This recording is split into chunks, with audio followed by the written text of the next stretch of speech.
no reason. Please just let it go. Let it go, Victor. It is impossible for you to win this war.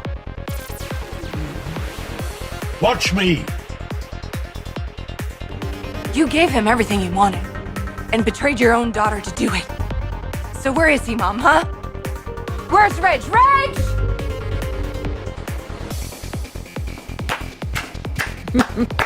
Moving speech, really. Almost Shakespearean, wasn't it?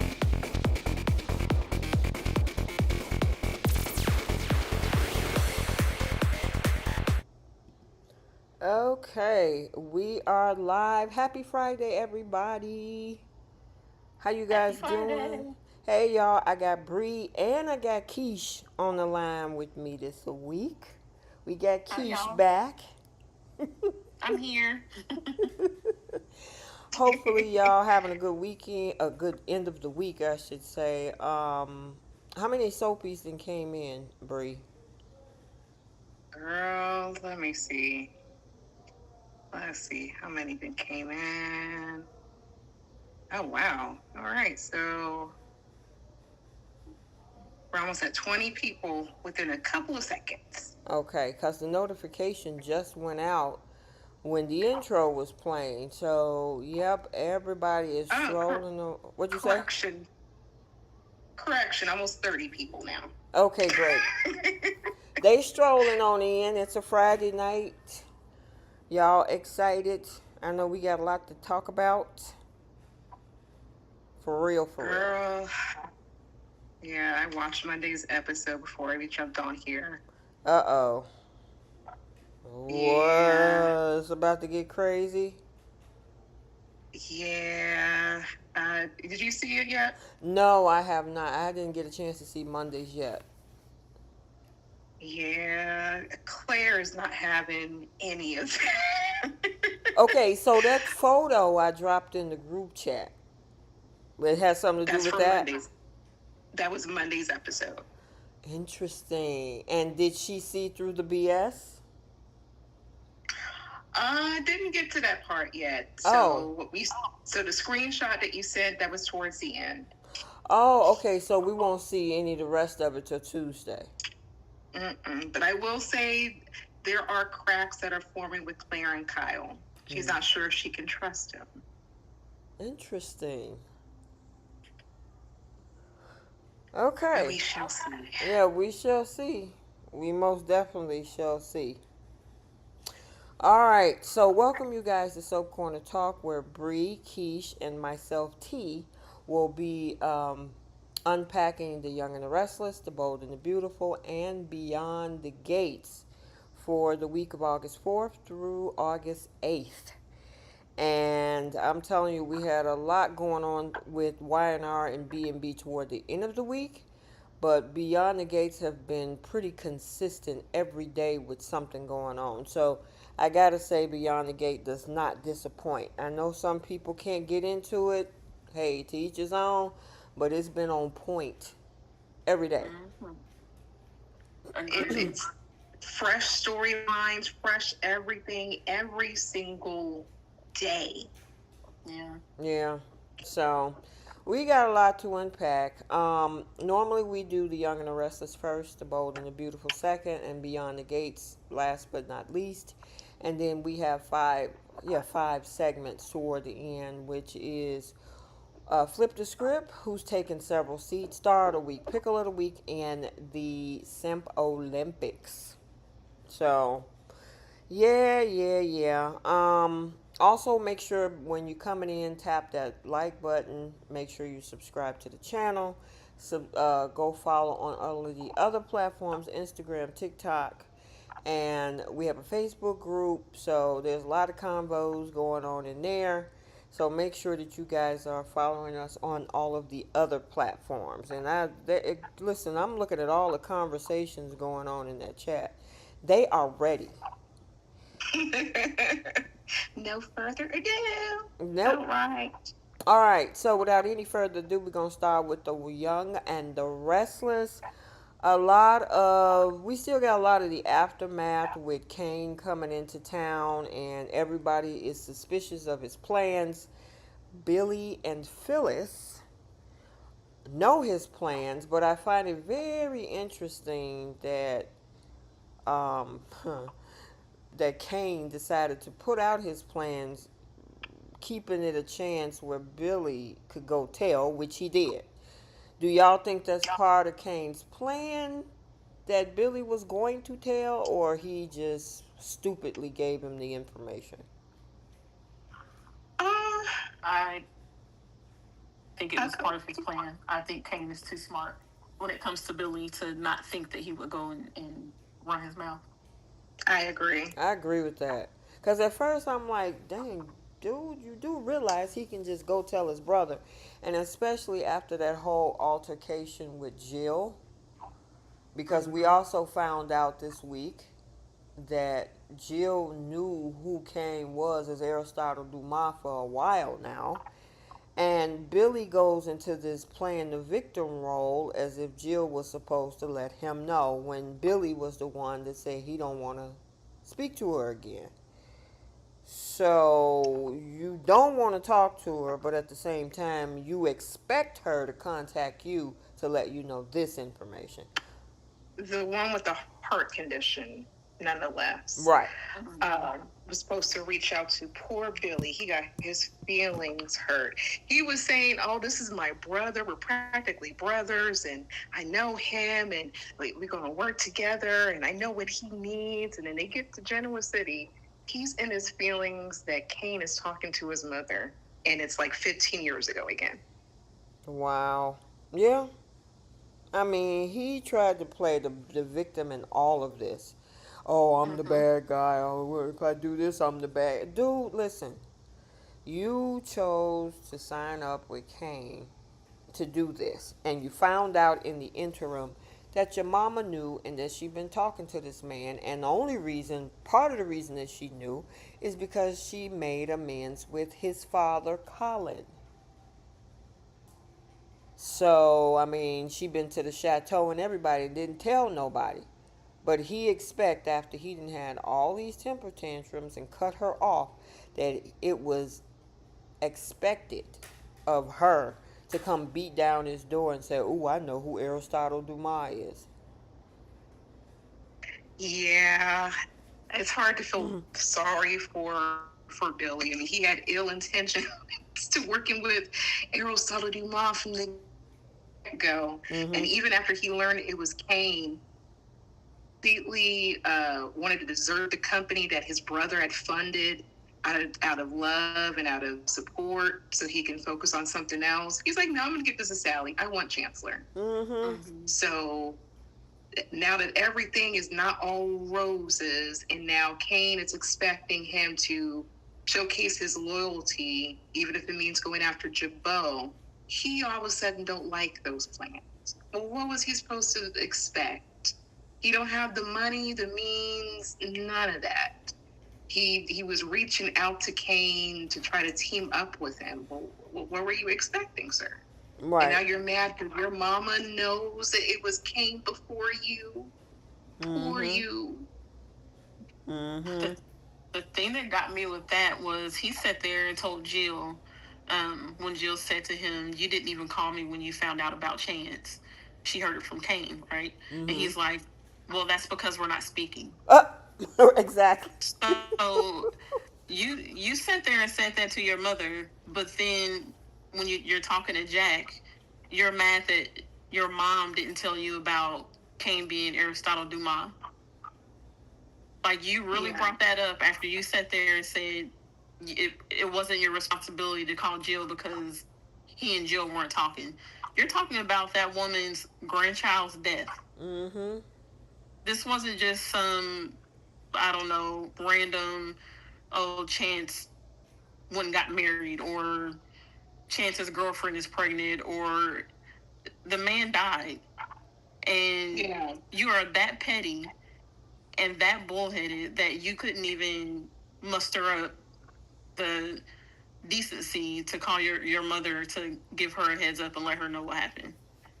But you're mad that Kane did it. Right. And didn't he say that it was Kane's property. He had to do the due diligence to tell her what happened to her grandson. Didn't he Right. say something like that? Yes, he did. That He right ex- there. Man, listen. Billy expects. Mm-hmm. Sorry, I was just gonna say Billy expects people to fall at his feet and to treat him with a different level of respect than what he's willing to give other people. Mm-hmm. It just, this man is what, in his 50s now, or almost 50, and he still acts like a teenager or a man that's in his early 20s, just selfish and petty and childish, and he still acts like a brat. It's unreal. Yeah, he did more deflection and excuse making than anything, but then had entitlement within the same conversation. Mm-hmm. Yeah, and it's the fact that he just wanted to completely dismiss like his brother's help. Your brother's a billionaire. He could have invested in any other company. He chose to invest in you, even given the history of him going from job to job to job.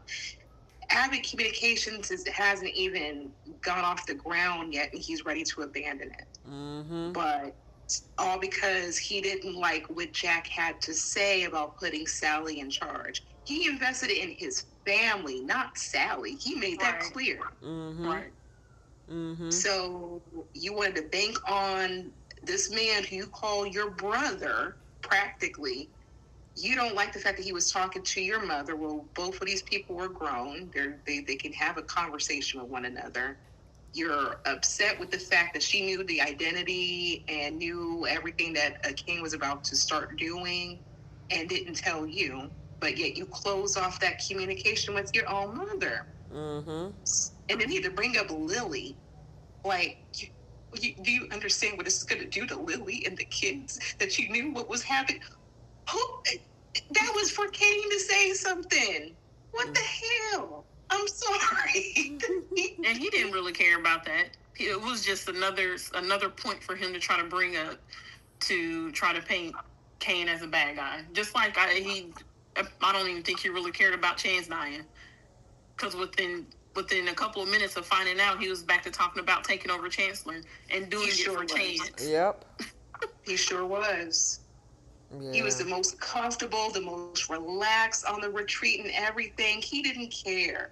He was perfectly fine with signing up with the person who everyone deems as an enemy. He was perfectly fine having a target on his back. And then he decided to snitch and tell his brother now.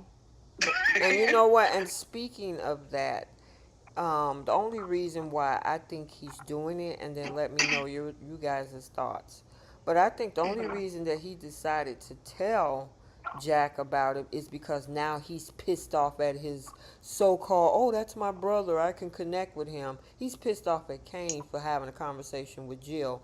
And so now you want to tell Jack about this. Because originally he was thinking about, he said, give me some time to think about whether or not I want to help you take all of the companies. Yeah. And then now when this Jill thing came out, now you feeling mad at Kane, and now you want to align with your brother all of a sudden, Jack. Yeah. He wants to align with his sort of brother and then screw over his real brother. Right. Again. Correct. Because it's a known history of Billy. So I'm glad that Phyllis kind of peeped what was going on and caught the tail end of that discussion. Mm-hmm. Because Kane had made it clear he's doing loyalty tests every step of the way for both Billy and for Phyllis. So Billy, as much as he was griping about Phyllis is untrustworthy, look at what he just did. Right. Exactly. So I think what Kane did was definitely a test, and I think he's going to be using Billy for whatever reason. He's going to be using him. What do you think about the connection, like in that bottom picture? Because I think I asked you, Bree, the other day, do you see any chemistry between Phyllis and Kane? I think you said no, not yet. What about you, Keish? I could see it. I wouldn't mind them exploring that a little bit. I think there is a little bit of something there. I think in that particular episode, I see it. Prior to then, I didn't. But it was nice to kind of see them alone. I do like the dynamic between Billy Flynn and Michelle Safford. Right. She's like Carla Mosley. She just blends well and just has a great vibe with everyone that she works with. But I'll be okay with it if it means she gets a man. Yeah, I guess he's still hung up on Lily though, which oh my God. Yeah. So let's talk about that because her and Bree, did you catch Devon when Victor walked up? Had hi, Mr. Newman. I'm like, oh my God. He's been married to Abby almost a year. Oh, Mr. Newman. I don't get that. Mr. Newman. Everybody in town call this man Victor except Devon. He only used the term Victor when he's talking to somebody else. Yes. He uses it when Victor isn't there, and in Victor's presence, he calls him Mr. Newman because Mr. Newman. yeah, because he'll say it when he's talking about Victor to somebody. Right. Exactly. But yeah, the minute Victor is in his presence, he calls him Mr. Newman. Yep. You don't ever say Mr. Abbott or Mr. Whoever.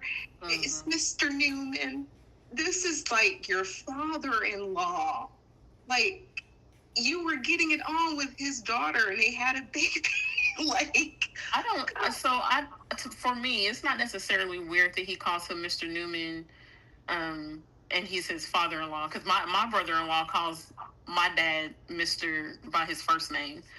But what's weird to me is that, like you just said, he doesn't extend that same type of acknowledgement or greeting to Jack, for instance, who's kind of on the same level as Victor. So it's like, why is it that Victor is the one that you treat with such high regard, and he's like the worst person in Genoa City? Or he doesn't call Jill Miss. What's Jill's like? Is it still Abbott? we don't know. Well, I mean, but you got the right example, Keish. He don't go up to Jack and say, "Hi, Mr. Abbott." Yeah, No, it's just Jack. Does he call Nikki Miss Newman, or does he call her Nikki? No, he call him Nikki. Yeah, so it's just, that's why it's weird to me. Like, I don't understand all this respect that he gives Victor. While he sat there and told Lily, I hope you're not thinking about trusting him again. Man. Yeah, I'm like, make up your mind. You say Mr. Newman like you have some sort of respect for this man, even though you know that he screwed over your sister more than once, your family more than once, your dad more than once. But you have this need to call him Mr. Newman. You guys are working with the same pockets. Exactly. That don't even make sense to me. When I heard that, I was thinking about you, Bree, because we always say that. Yes. I'm like, they gotta kiss the ring, Mr. Newman. Exactly. But let's talk about that conversation because Lily actually, this man inserted himself once again, and she's now thinking about what Victor told her. And I'm like, you just don't learn, do you? You listen to this man. She even said that to Devon about, I spent all that time thinking and not trusting Damien. Yeah, because part of the reason is what Victor said to you. Can I do a spoiler alert? Yes. Okay, so Lily and Nate meet up with at Society. Audra's there. Lily tells Nate about the conversation with Victor, and she says, even though, yeah, he screwed me over in the past, I think he might be right about this candy. Oh my gosh. You know what?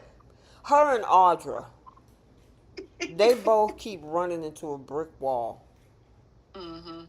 It's like, how many times do you have to deal with this dude to realize that it's always going to blow up in your face? So what was Nate's response when she said that?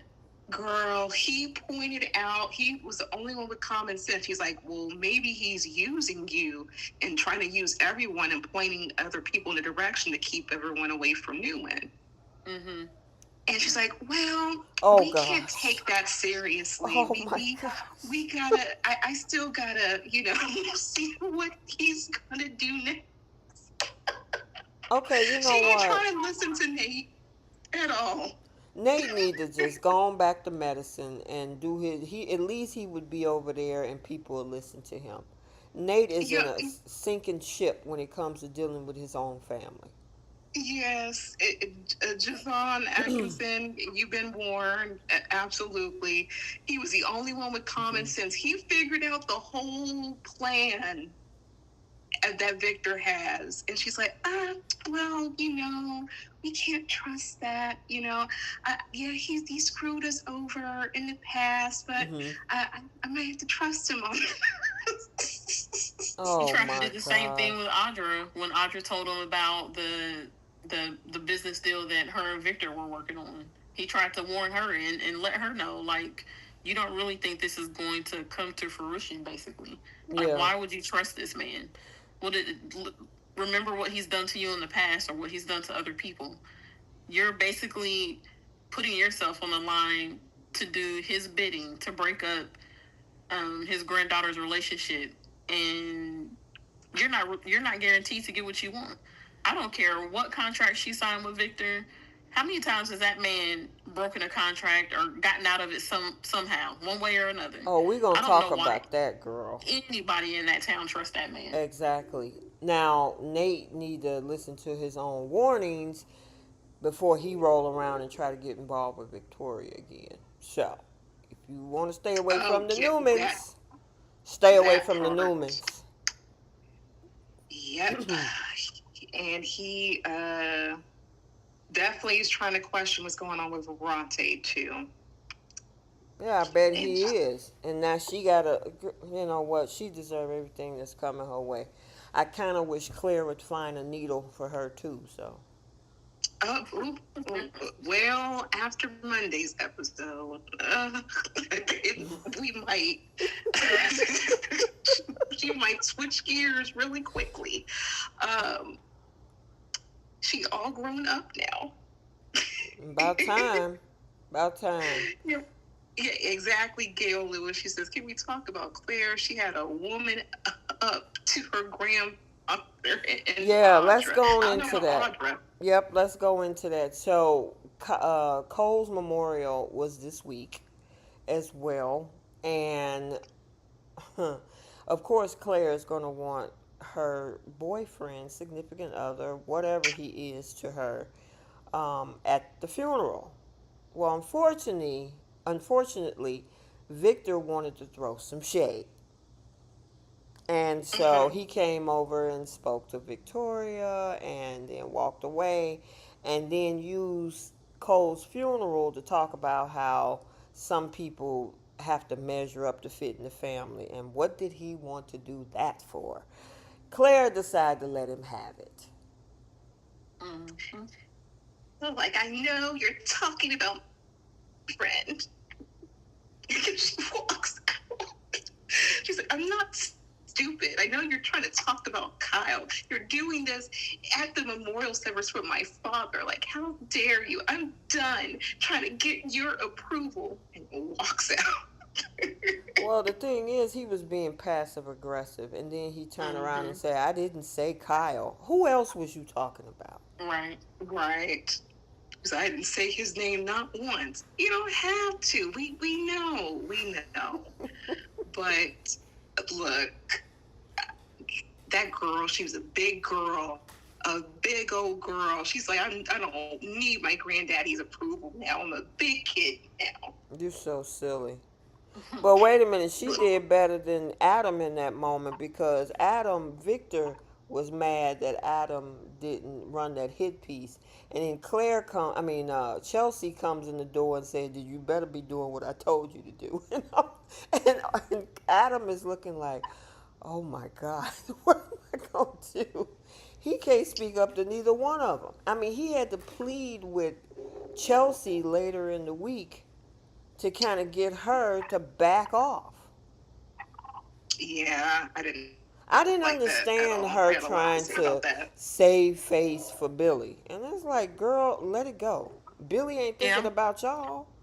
I'm kind of confused about why she was going so hard for Billy too.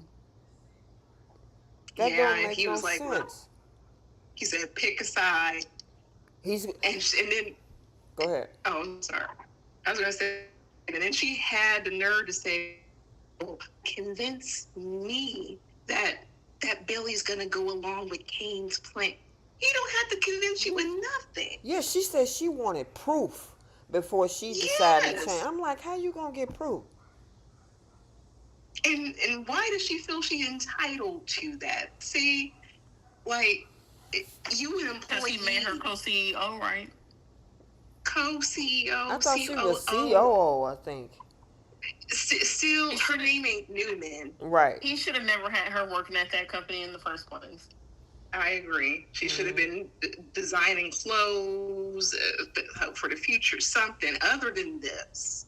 But the She done thing lost her is, mind. though, Bree and Keish, is that she still, even from afar, would try to pull the strings about him not doing that and using her and Connor as leverage. I can only be with you if you don't bother Billy. That's what she's trying to do right now. Which I don't understand why. It's not like Billy is her baby daddy. Well, part of the reason is that she's trying to Well, save the relationship between Connor and Johnny, and Billy Oh, I has a keep forgetting about relationship Johnny. with Connor and all this kind of stuff.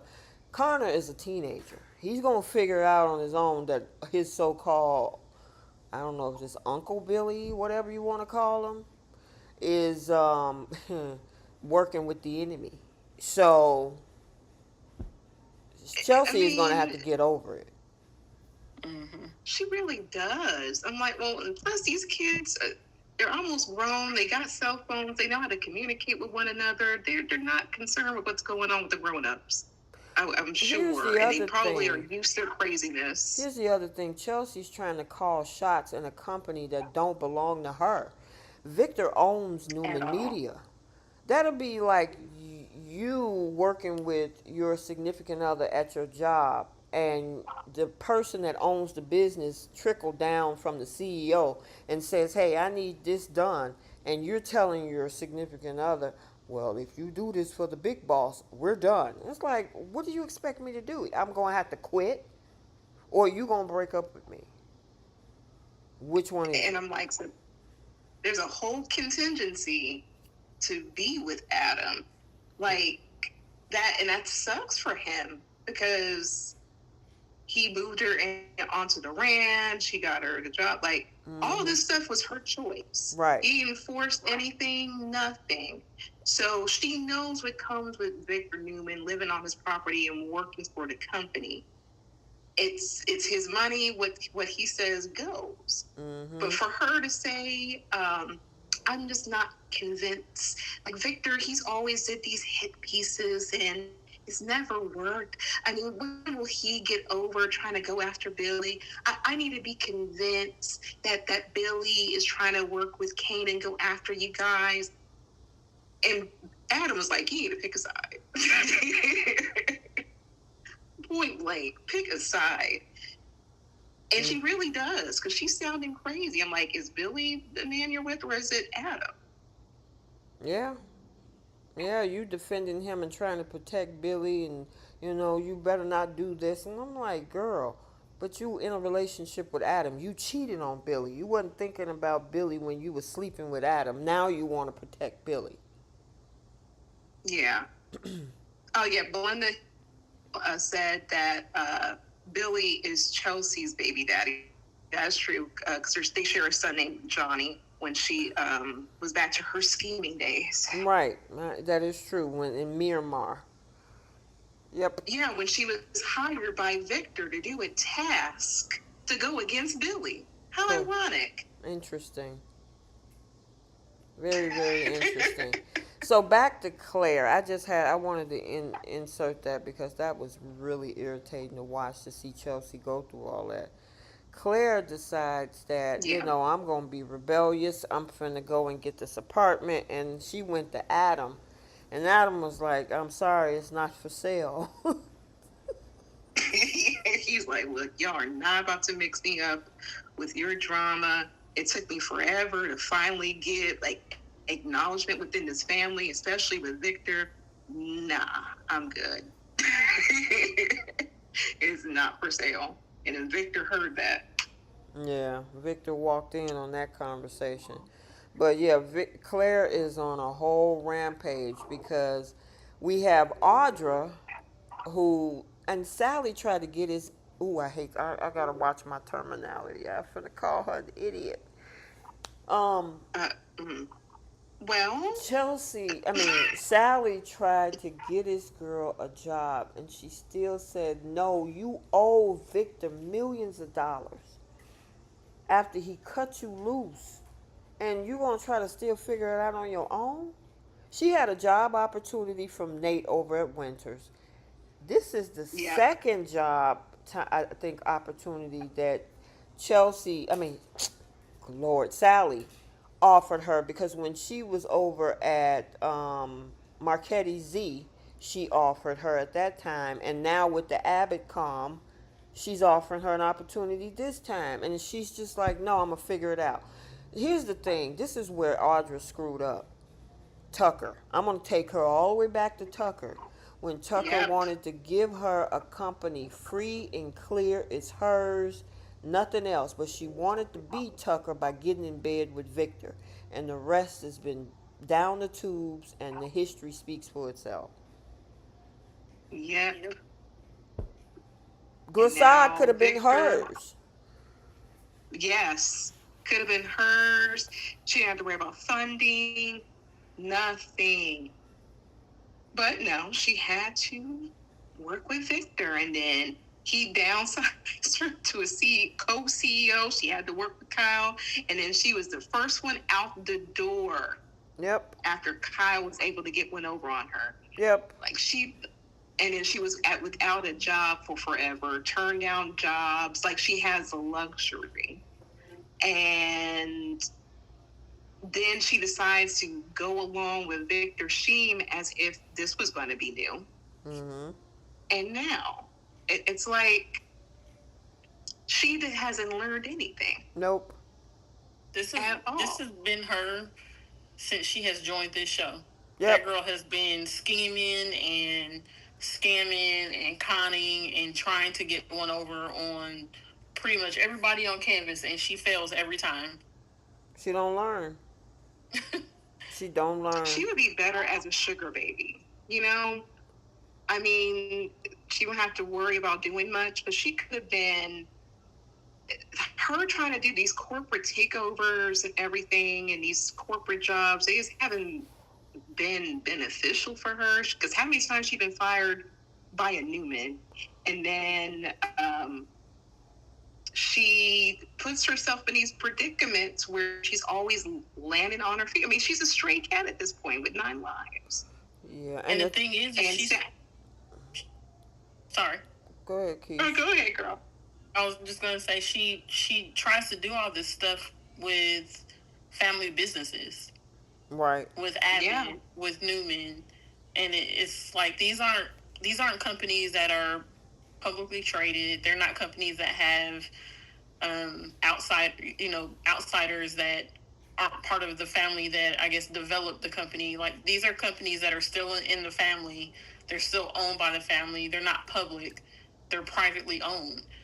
Like this is where you're failing. You're picking the wrong companies to do this kind of stuff with, and none of them are going to pick you over their family at the end of the day.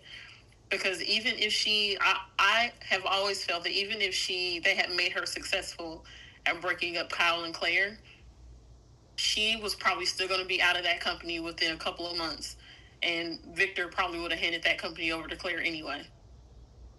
Yeah, probably. I mean, I can see that. I mean, if she had the legal, because she had like lawyers look into it, why not go to Kane, since she's aware that he wants to make all this takeover? Say, hey, this is what happened with Victor. He's saying I owe him money. Mm-hmm. He knows that the dynamic between her and Kyle, so he knew something was up. Use that to his advantage, fund the company or something. And plus, like, she loves a rich man. I just don't And understand why people like her and Lily keep going back. After you got screwed out of Glissade, what made you think that you were going to fully move forward, with this whole thing with Vibrante based on Claire's reaction? There was nothing solid. All of that is subjective. You don't know how this girl's going to react. You're banking on the fact that, he breaks her heart, and you get to do, and you claim that, oh, I was just going to make it look suspicious. Okay, but it's all predicated on whether she feels that it's going to break her heart. Now, I don't know what's going to happen on Tuesday or whatever she saw after that picture I dropped. But it's too much of a wild card to bank a business decision off of a person's emotion. And didn't Victor already tell Audra that he was done with her anyway? Yeah. But it's because she figured that I ain't got nothing to lose. I still want to figure out a way to break her up. And she's probably going, if just say whatever happens on Tuesday, because you said that was at the end of Monday, right, Bree? yes. So that was a cliffhanger, I'm assuming. Yep. Okay. So whatever her decision is on Tuesday, just say it goes the way Audra wants it. And Claire storms out. She says, I'm done with you, Kyle. How dare can you cheat on me, kissing another woman, blah, blah, blah, blah, blah. Audra can then circle back to Victor and say, please give me my company back because I just caused a rift in their relationship. So I think even though he kicked her to the curb, she figured that I'm going to pursue on and still bring him hardcore proof so he can give me that back. The problem with that is he don't have to give her nothing back. He could have been like, oh, okay, you know what? You broke them up. Cool. All right, there's the door. Yeah. And I don't think he will. I don't think even if this works, I don't think Audra gets what she wants. Of course not. She's going to lose everything. Yep. On top of losing Nate. Yep. Oh, she don't care about losing Nate. Well, yeah, but I mean, whether or not she cares about losing Nate, she is still hiding this from him. And she's still, that conversation that she had with Sally, she said something like, that they haven't said anything to Nate, and if they haven't by now, they're not going to, so I don't have to worry about him finding out, basically, is what she said. So yeah. I feel like if she didn't care about Nate at all, she really wouldn't care whether or not he knew. And to me, the fact that she's still hiding this from him, and it's not something that she wants him to find out about, that's something that will hurt her, or that she's going to be upset about when he does find out.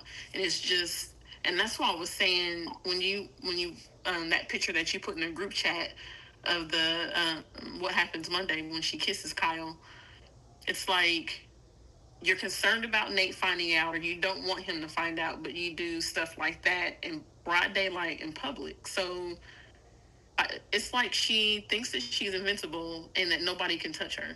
And I don't understand where that mindset comes from. She doesn't care. I really, truly think she don't care. Because when Sally had that conversation and she brought up Nate, she gave that look like, okay. Did y'all notice that? Well, what about Nate when he finds out? She was like, okay. I really don't, and I get what you're saying, Keish. The problem is, Nate should also know what he's dealing with. Yeah, he knew what he was dealing with. When this is the same Audra who was trying to tell him to get with Victoria while he had a whole girlfriend. He knows that she's a mess. She knows that she's out for herself, and she likes to be messy. So he got exactly what he got, and everyone warned him, don't get with her.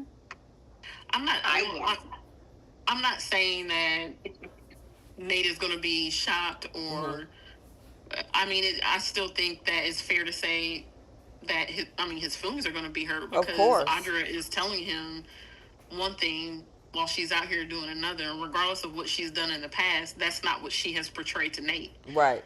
So, I mean, when this does come out, he has every right to cuss her out if that's what he chooses to do, because Audra's been lying to him, and she's been keeping this a secret for a reason, because she doesn't want him to find out. Yeah. But she's just moving really stupid, because she was doing all that flirting in front of people. I mean, both his cousins were there, and doing all that flirting in front of Jack and who else was there? Nikki, Jack, his brother, everybody. yeah, like everybody was there. So it's just like, that's the part of it that doesn't make sense to me. If she outwardly said, I don't care if Nate finds out, I care about myself and what I get out of this, and my goal is to be a CEO of my own company. That's more important to me than any man, any relationship. If she was saying all that, it would be one thing. But the fact that she keeps saying and acting like she's concerned about Nate finding out is like, she's doing two different things, and it just doesn't. I guess the writing in this situation doesn't make a lot of sense. Yeah. I agree. Do y'all think? She's Do y'all think? Looking at some of the comments, because both Jenna and Delmonica are saying that Sally might be getting tired of dealing with her, and she's seeing through her. What do you think? she well, she don't got no friends. It's her only friend, and she better keep that friend. Yeah, As messy as she is. I think Sally was frustrated with her. Excuse me. When they were talking yesterday, for sure. And even when Audra first told Sally about this plan months ago, Sally told her then, like, that does not sound like a good idea. Like, do you really think you can trust Victor to give you what you want in the end? This isn't okay what you're doing. You're breaking up somebody's relationship over a business deal. She tried to persuade her from doing it, and Audra was like, don't worry, I'm not going to do anything with Kyle. I'm not going to have sex with him. I'm just going to do enough to, give off the perception that there's something going on, so it breaks up his relationship. Sally was never, she was never happy with what Audra was doing. Right. And I think she's just frustrated with her, but I don't think it means that she's tired of their friendship. Okay. Because who is she to judge? Oops, yeah, I know. Both of them. I guess she called herself trying to clean up, especially after coming from Bold and all the crap that she did out there. Yeah, and that was one of the things that she said when Audra first told her, what her plan was. She was like, I've had my share of trying to con people, or however was it that she put it. And I want to say that she referenced what she did. She didn't, of course, spell it out, but she referenced what she did to Wyatt. Yeah, I don't understand how she thought, unless she feels that full of herself, that she could create doubt or even cause an emotional reaction to break them up, to bank your career on a simple reaction from somebody is just ludicrous to me, because it's too much of a wild card. You don't know how that person is going to react. Right. Yeah. Yeah. She was better off going to Kane after she left Victor and trying to strike a deal so she can keep her company, which I feel like that might end up happening, because Kane witnessed what was going on between Kyle and Audra too. And since he also has Holden trying to make those connections with everybody in town, including Claire, he might use that to his advantage. Well, here's the thing. I could see something like that happening, because if she wanted to stick it to Jabot because of Kyle, and she wanted to stick it to Victor because he screwed her over, I could see her saying, listen, I want to get my revenge, and I know, Kane, that's what you want. Let me know what you need me to do. I could see him saying yes to that. I think that's going to be her only option, because when Nate finds out about what she's been doing, she can't go to Hamilton Winters. Nope. They're not going to take her at Jabot. Victor obviously is not going to have her in his company. So Kane's company that's the only place that she has left. I agree. And then here's the thing, which brings us to another topic, because Kane is playing everybody in the middle. So he had a meeting with Victor. We see Billy and Jack is trying to come up with a plan where Billy stays in there to work with Kane as well. Who else? Lily, we saw a preview of her trying to listen to Victor with, hey, cozy up to him to see what his real intentions are. And while everybody's trying to get close to Kane, he could use all of them against each other. Hmm. What do y'all think?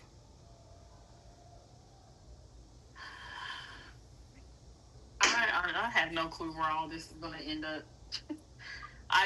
The business storylines on this show always confu- It confuses you? Yeah, because Okay. I don't know. I don't know what. There's so many different like intertwining highways of where people want to go Mm-hmm. when it comes to what their ultimate goal is, and it just gets. I feel like it gets lost in the sauce, and it's like the storyline starts out one way, ends a completely different other way, and they talk in circles, and it's like I just sometimes it's just too much for me. Like, I don't understand what exactly Kane is trying to do. I don't understand what Jack is trying to do now. I don't know who is after who and who is teaming up with who. It's just too much. What about you, Bree? I don't mind it. Yeah, I I'm looking love forward. that I we're getting. like a good takeover, but go ahead.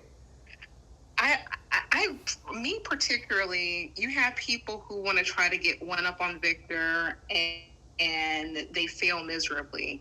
Here's Kane, who in a short period of time was able to have multi billions Right. to the point where he's able to buy up all of the With companies. change left So over. with change left over. And on top of that, this man is willing to play chess, not checkers. He's buying up all these different properties. He's making his intentions clear. He wants to go up against Victor, but he wants to do this in a very smooth sort of way. And Victor thinks he has one up on Kane. I don't think I so, don't and think that's so very either. intriguing for me. I think that's intriguing for me to see, and Mm-hmm. for him to have this it seems like an unattainable goal. He's very confident, and I feel he might accomplish that goal somehow. But listen, did you notice when Victor summoned him over to the ranch, he was like, you know what, it's Yeah. late right now. I don't think I'm ready to. I was like, you go, Kane. Because anybody else, when Victor summons them, they go, right? Kane was like, Oh yeah. it's kind of past my, it's a little late. I don't think I want to do that right now. I get there when I get there. I wish he hadn't gone at all. Right, that would have Me been too. cool. Yep. I wish he He hadn't gone he at all. he was dragging that out. He was having drinks with Phyllis. They I had a know, whole deep right? conversation. He's like, oh yeah, I have to meet Victor. I think for me, if the takeover storylines weren't back to back the way they are, Hmm. it would be a different story. But because it's back to back, it's like Wait a minute, one wait, takeover wait, happened. Keish, what do you mean? Which storyline is back to back? Which one? So I feel like we just had the whole storyline of what was the last takeover attempt or the business storyline that just happened before this. Was it the whole Newman or Victor trying to take over Chancellor, or he did take Chancellor from Are you talking Lily? about when Jill sold it to him? Yes. So that whole thing. Hmm. So I feel like it's one takeover storyline after another. The dust settles, and then you got 6 months of another takeover gearing up, and it's just I feel like there's other types of business storylines they could do that don't involve corporate takeovers, and it's always a corporate takeover every single time. So I guess that's the part that annoys me with it. So let me ask you, you see Jill selling the company as a takeover? Because, like, what Kane It is wasn't a doing, sense, but it wasn't a sense because of what they did to Lily. they ousted her. It was everything was a secret. Lily didn't know what they were trying to do, and they ousted Right. her as the CEO. So Well, even though it that's wasn't a takeover in a sense of they took it from Jill, it was still a whole. I'm trying to unseat this person as CEO, and that's all it's been. I feel like for the last couple of years is people trying to bump someone out of a CEO position or somebody trying to take a company from somebody else. And I feel like there's other business storylines that the companies could still be, intertwined in drama without it being I'm trying to take this company from so and so, or I'm trying to bump somebody out of their position, or like come up with another idea. And gotcha. then in another couple of years do another takeover storyline. But it's like back to back Well, business storylines are about takeovers. Lily technically was an employee. She wasn't, because I remember Bree. I know you and I was talking about this over the past year during that time period, that she was trying to hold on and fight for something that she technically wasn't even part of her legacy. Her legacy was over at Exactly. Winters, and Yeah. so you know Jill had every right as Jill Abbott to, because she owned it outright, Mm-hmm. to either keep it, put her son in charge, which eventually, because Lily was making him look bad, which technically, I still don't know what Billy did. She was making up things to Jill, saying he's doing this and he's doing that, when technically him and Phyllis was trying to work together to come up with a way to run Chancellor. Yeah, I'm not. Right. I'm not saying she didn't have a right to do what she did, or it's not that I feel like something was taken from Lily. It's the idea behind the storyline, and I wish they would be more creative with the business storylines instead of it constantly being I'm going to push this person out or I'm going to take this company from whoever. I want them to come up with something different when it comes to the business storylines instead of it always being either a takeover or I'm going to scheme behind your back so I can get you out of the CEO position so I can take over.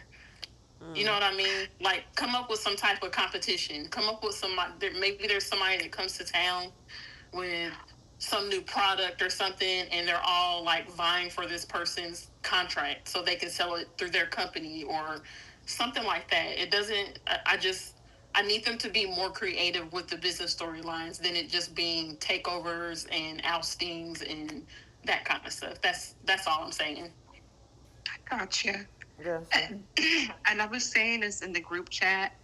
I wish instead of Kane, if they didn't do Kane, I wish it was Adam who was doing the takeovers.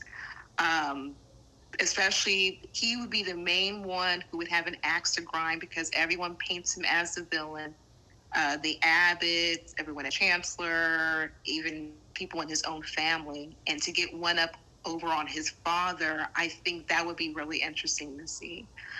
Like how he was able to, like how King was able to get all that money through cryptocurrency Mhm. investments. Adam actually has the background, a Harvard degree, working on Wall Street and everything. Like he could have been saving that money up and to outshine his father and even his siblings, especially since he didn't receive any of the money from that lawsuit where his siblings had sued Victor for 500 million each, and it was his idea. So I can see like how that man would have like an axe to grind to want to do a takeover like that. But they didn't go that direction. I would have loved if it was Adam to go Victor Newman against the other Victor Newman.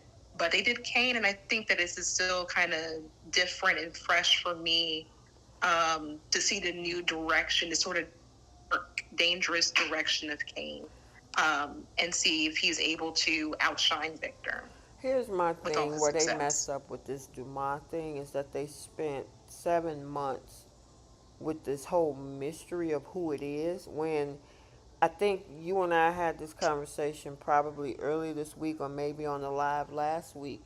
They could have brought Kane on by having him, Yeah. with him buying up all the companies. We didn't need to go all the way to Nice and do this maze of all of this. We lost three characters: Cole, Chance, and one other one, and Carter. Damien. Oh, Damien, yeah. And so, I mean, Carter, he was brief, but Yeah. we lost those three characters in the process. And it's like, why couldn't they just have Kane? Somebody looks, hey, Adam found somebody's buying up all the companies. Who is this? And it gets out of control. And then, the athletic club was bought out by this mystery person. And then when they introduced the new owner of the athletic club, Kane shows up and everybody's shocked and bewildered. We didn't have to go all the way to Nice and spend 2 months there, and in the previous 4 to 5 months with this Who's the Mystery of Aristotle Dumas. I just think they Yeah. wasted time with that. They could have brought Kane on a little sooner and did it right there in Genoa City. Right. And it would have also been interesting if he was trying to keep that secret, but also trying to pursue a relationship with Lily, and then she finds out as soon as they get back Right. together what Right. happened, and kind of get her reaction to that. Like, are you going to leave a man because he's a billionaire? Or Because here's the or thing, I honestly believe that if Kane does acquire Newman, Abbott, Chancellor, not Chancecom, Abbottcom, and any other companies under that, I think he wants to put Lily at the top of all of it. Well, didn't he say the reason he wanted to get Chancellor back was for Lily? Exactly. Yeah. So how can she say no to that? I mean, unless she has more allegiance to Victor and Jack and all these other folks. But will she be that power hungry to say, you know what, I could really advance my career and I can own everything if Kane gave it to me? Yeah. I don't. You don't see But that? no, I don't think, because we saw that article a few months ago, a couple of months ago, when Josh Griffin said that Victor will never lose. Yeah, well, He said that in the storyline, so that tells me that at least the Newman part of it, um, I don't think Kane is going to be successful in yeah, that part. well, I don't know about sometime when they come out and say stuff like that because Chan said that he wasn't fired and now he's gone. So We're talking about Yeah. Victor Newman, though. I'm, Victor Newman literally never loses. He doesn't. So I don't know. I don't believe that Kane will get one over on him. I think if anything, in the end, Kane is going to end up teaming up with Victor, and they're going to strike some type of deal, so Victor doesn't lose, but everybody else will. what'd you, No. what'd you say, Bree? I think if Josh Griffin is throwing out there that Victor won't lose, I feel like we're gonna get swerved. Like same way we were just swerved with this whole Liam storyline. I feel like here's a man who can finally give Victor his much needed fall from grace. So unless they switch it up and change, the storylines as they go, as we know they can do still. But I'm still gonna root for Kane to finally just knock this man on his tail, so we can get Victor to humble himself a little bit. Wait a Like, minute. because his company is his prized possession even more than his kids. It would be nice. I'll believe it. I'll believe it when I see it. You say you believe it when you see it, huh? Mm-hmm. Okay, hold on one second. Because somebody in the chat just posted something interesting. Who was that? Brooklyn Rayner said Josh Griffin is out and Jill F is in. Oh yeah. What? Did you see Jill some? Farron. So Josh Griffin is out? So I haven't seen anything that says that he's out, but my assumption is because she's coming in that he probably will be, because he's the head writer and head producer or Interesting. whatever. He's the head of the show, and I don't think she's gonna come in and be his second. But they haven't announced that Josh Griffith is done at Y&R yet. Okay. So that's where that's coming from. Yeah. Okay, because they're getting We this got to new keep a person lookout coming now. in. Ooh, okay. We got to keep our eyes to the skies and see what happened. Yeah. Oh, people Yes, have been Brooklyn. salivating at the idea of Josh Griffith finally getting fired or leaving the show because that people have not been happy with YNR for the last several years and the storylines and the direction that he's taking some of the characters, and so people Like know what it Phyllis. is. Oh yeah, well Phyllis, Sharon, people have been disappointed with the lack of screen time that she's gotten and the crappy storylines and the teasing of Chic and then taking it away. Yeah, there's several different things that people are annoyed with. Yeah. Hmm. Okay. Did we cover everything with YNR? Yeah, I think that was pretty much it. Okay. But definitely watch Monday's episode, Oh, I'm looking forward though. to it since you're teasing it, ma'am. Yeah, yeah, the gaslighting and everything leading up to that picture. Yeah, Okay, she cool. does not care. Cool, cool, cool. All right, moving on to the bold and the beautiful for the week of August 4th through the 8th. Um, how many people we have in the chat, Bree? Let's see. Let me refresh this. Yeah, 113 in the chat tonight. All right, you guys keep tapping that like button, or if you haven't tapped it already, make sure that we get the engagement up so we can, have some folks up in here conversating, talking, and enjoying this Friday night chat. We got to move into the bold and the beautiful. Pretty much, we had, let me see, three storylines this week. We had the situation between Lee Finnegan and Sheila with Lunatic Luna. We had the whole thing with Nick Ridge and Brooke in Naples. And then we had Dr. Buckingham and the big reveal to Liam and Hope with Finn in the middle. So let's start off with, I guess, what happened in Naples.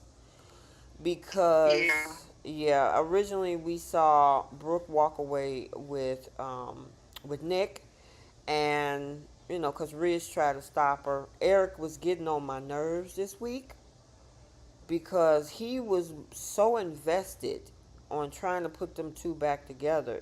I mean, Katie and Donna had everybody panicking over this. I'm like, get a life, y'all. really. I can't stay in the hotel room. I got to do something to save Brooke. What, sir? What are you going to do? What are you about to do? Bree, that You just scene was had so corny. it really was. Oh my goodness. I'm just so over this. I don't know how you guys feel in the chat, but this saga of Brooke and Ridge, I'm so done and over with. I really am. Okay. Tired and through. All right, then I gotta ask a question in the chat. How many people want Brooke and Ridge back together? Put one for yes, two for no. One for yes, two for no. If you want Brooke and Ridge back together, I know I'm trying to see, and sometimes there's a delay. I you can put a one for me. Yes, please put them back together, keep them together forever, and leave Taylor alone. Okay, let's see. I got you, Bree. I mean, Keish. Keish is like, look, just keep them together and let them stay together. We don't need to keep doing this. Belinda said, do we really have Like, to talk about Brook and Ridge? Yes, we do. Dang, you see that? It's kind of like mixed bag. yeah. But are You, some people like KH is kind of like what Keisha's saying, free Taylor. yeah. This free Taylor. Like, I'm so sick of them just dangling this woman. for no reason. This is what we were talking about this morning. They brought her back for no reason, but this, just to be disrespected again. Yep. I'm so over the. This was such a corny thing. For one, they didn't even need to go to Naples. Nope. They really didn't. They're in LA. Well, what was the whole purpose of going across the country? Or across countries, off the seas, everything. Exactly. I don't even understand that, because the way it look on the previews next week, Taylor is still begging. Nick is still trying to propose. And I'm like, okay, so the big reuniting wasn't in Naples, so we're back in LA and they're still at it, huh? I guess. Might just get it over with. Come on. Like, who cares at this point? They have done as much as they possibly can. I'm talking about the writers, to try to get us interested in this coupling, and it's just not happening. Like, we've seen it all, especially over the course of 30-something years. What more can they do with these two? I guess my thing is the disrespect. I mean, I understand Logan disrespect, how they dealing with Taylor. They could care less. But Eric? I mean, He's always been on Brooke's side, always. Post 1999, Eric has been nothing but Team Brooke. So I wasn't really shocked or surprised at the way that he was acting with this whole thing. Mm-hmm. Because even in 22, remember when they told him in 22 when they were getting married that they were engaged? His attitude was, the day of their wedding, Eric was just kind of like, just a very, like, I can't believe you're really doing this, Ridge. Like, he was not happy about it. So it didn't really surprise me that he was doing all that, cheering for Brooke. And KH said Eric wants Brooke. He's living vicariously through Ridge. I was just about to say that. Yeah, I mean, heck, even Donna was like, my husband is in love with Brooke. I'm looking at Donna like, what? I can't believe they actually put that in the script. Exactly. I can't believe they put that in the dialogue too, Keish. I was like, did she just say what I think she just said? It's literally every man on this show in Brooke's age range all kiss her feet. Deacon, Ridge, Eric, and Bill. And now they brought Nick in temporarily to do the same thing. So I got a question when you it's get ridiculous. Through. Then, if you know that your husband is still in love with your sister, why are you there? Are you there, what, for the notoriety and the money? Why are you there? I mean, because she knows that she's... Oh, sorry. Go ahead, girl. I was just going to say, Donna knows that as long as Ridge is in the picture, that she has nothing to worry about with Eric. She probably doesn't care that Eric... Well, obviously, she doesn't care that Eric is in love with Brooke. I don't know if that was supposed to be some little funny quip and she wasn't serious about it, or if she was being serious about it. But either way, as long as Ridge is in the picture, she has nothing to worry about. Yeah, I can't believe that I was going to say, we should be asking... Go ahead, Bree. Yeah, I was going to say, we should be asking Katie the same question. Because they're all pathetic. It's like all of them, her sisters, the men, they're all like fangirls and groupies over Brooke. It's like, get a grip. Yeah. Right. It literally has every man in love with Brooke. They could have easily brought Nick on for Taylor. We didn't need another man on this show just losing his mind over Brooke Logan. We didn't need it, and we didn't need this breakup because we knew what it was. It's predictable, and I feel like what they're doing now is they're going to drag this out. They're probably going to drag it out until it's time for Steffi to come back, because without Ridge, there's really nothing else, nobody else for Taylor to really interact with. So I'm predicting that they're probably going to drag this out all summer, where Ridge is trying to decide who he really wants to be with, and around the time that Steffi comes back on screen is when he's going to dump Taylor, or when that's going to end.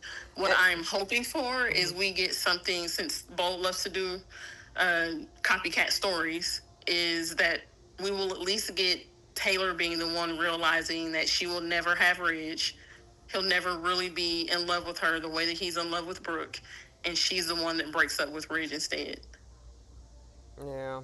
Well, I mean, I don't. My thing is, why do we have to keep going through the cycle every 2, 3 years? That is a good question. Because Why? it's because Bridge has literally nothing else to do, I guess.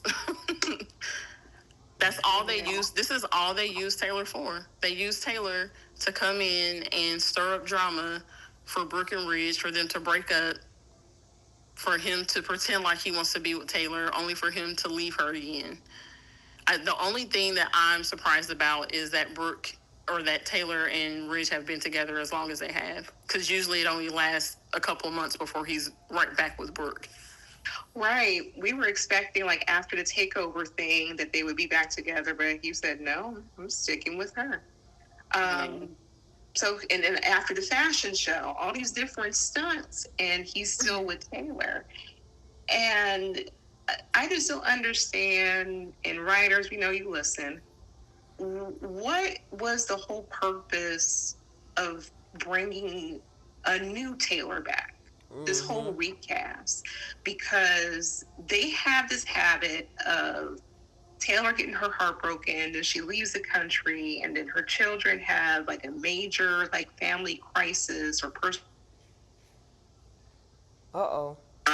but bring her back to try to sort her feelings out in regards to Ridge. Like, she had a heartbroken syndrome because of this man. Yeah, it just doesn't make any sense. I mean, she came on saying one thing. It's been, I think she'll be here almost a year in what, September, next month, right? Yeah. And so she came on talking about, I'm not here for Ridge, which is a lie, because when she saw Brooke and Ridge kissing over in Europe, she called Steffi talking about, I'm coming home. Then you come home only to say, I don't need no man, and I'm not trying to come for Ridge, and I don't need a man to be happy. And then when the takeover happens and Ridge get in his feelings and decided to run to you, you receive him with open arms, propose to the man, and here we are. Yeah. So, I don't know. It's like eternal trolling of Brad Bell.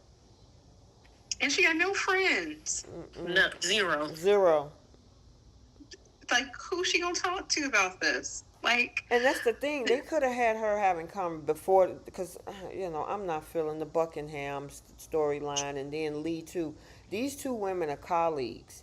First of all, Lee is the other mother-in-law to your daughter. So y'all have a connection there. Why don't they have them talk to each other? And then, Right. as a fellow doctor, why not have these two women as your doctor friends? Yep. Perfect opportunity. and Belinda Hill, you actually brought up a very good point. She said, "Will Taylor end up with Jack?" See, this is what I get frustrated with when they bring on With Jack? new characters. You mean Nick? Nick. Finn. Finn's dad.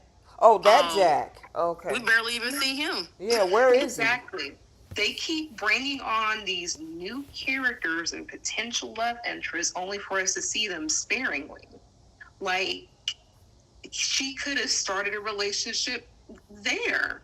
Like, and Bill is just out there in the world, as crazy as he is, single, and they could have started something. Like, it doesn't necessarily have to be Ridge, or they could have utilized, like I was saying in the group chat, well, all the stuff that was going on with Luna and even Liam, and he could have been like struggling mentally, where he couldn't open up to anybody. She knew about his supposed diagnosis. She could have been using her skill sets as a therapist. It's like all we saw her do was over at Eric GCAC or over at Forrester Creations to see what Rich is doing. Yeah, they would have to be actually interested in investing that kind of time in her character, and they haven't been interested in that in 20 years now. They use Taylor for specific reasons, and for the last 20 years, and that specific reason has only been to prop Brooke and Ridge, and that's it. Yeah, the last 20 years, that's key. Hunter Tyler let us know what was going on. Yeah. And Brad Bill been taking it out. Yeah, Taylor, she will never have, they will probably never, ever give her a love interest.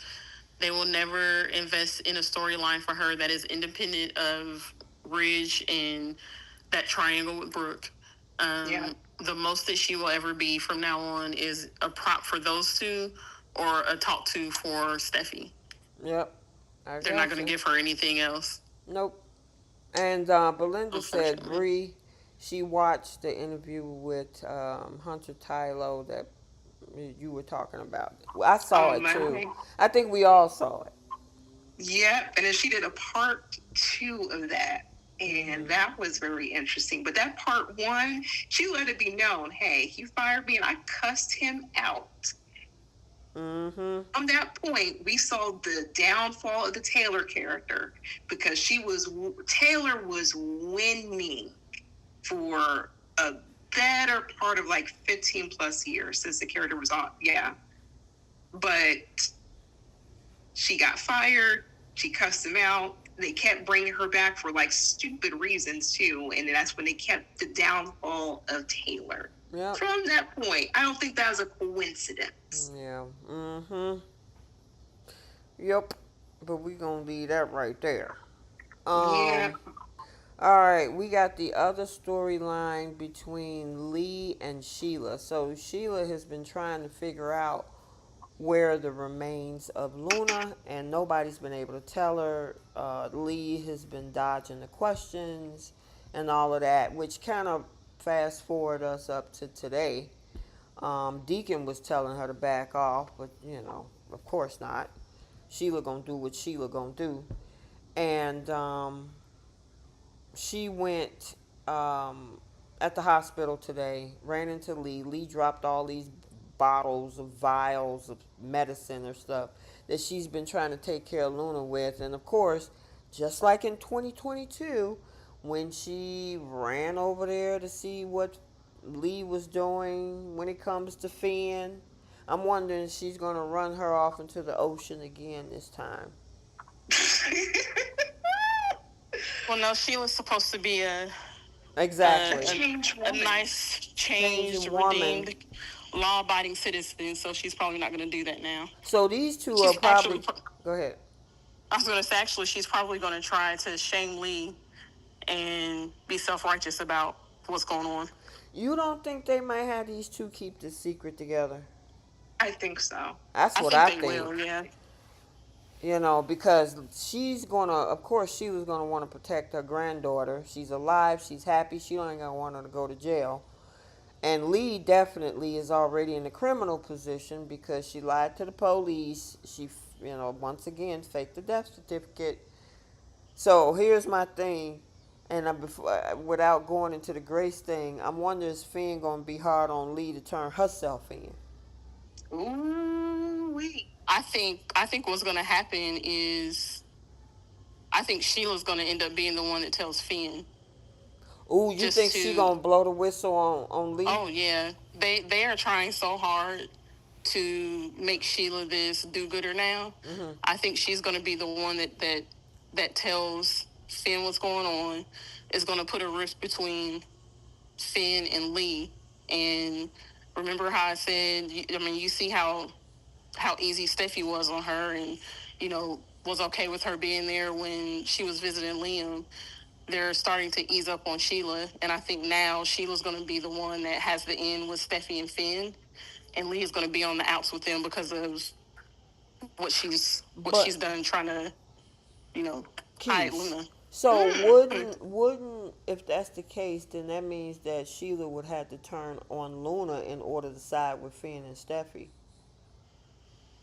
Ooh, that's a good point. I mean, I'm somebody is gonna it's gonna come out somehow, unless Lee's plan was to sorry for the background noise. I'm sitting outside. Girl, enjoy the Friday night summer weather because it's nice. Is it hot where you are? I know you're It 2 states over from me. Yeah, it was 88 today, Girl, yes, so okay, it was yeah. warm. It was 91, I think, here. Yeah. Um, I there has to be some type of plan that Lee had, because like we were talking about this last week. Mm-hmm. Because Luna was going to jail.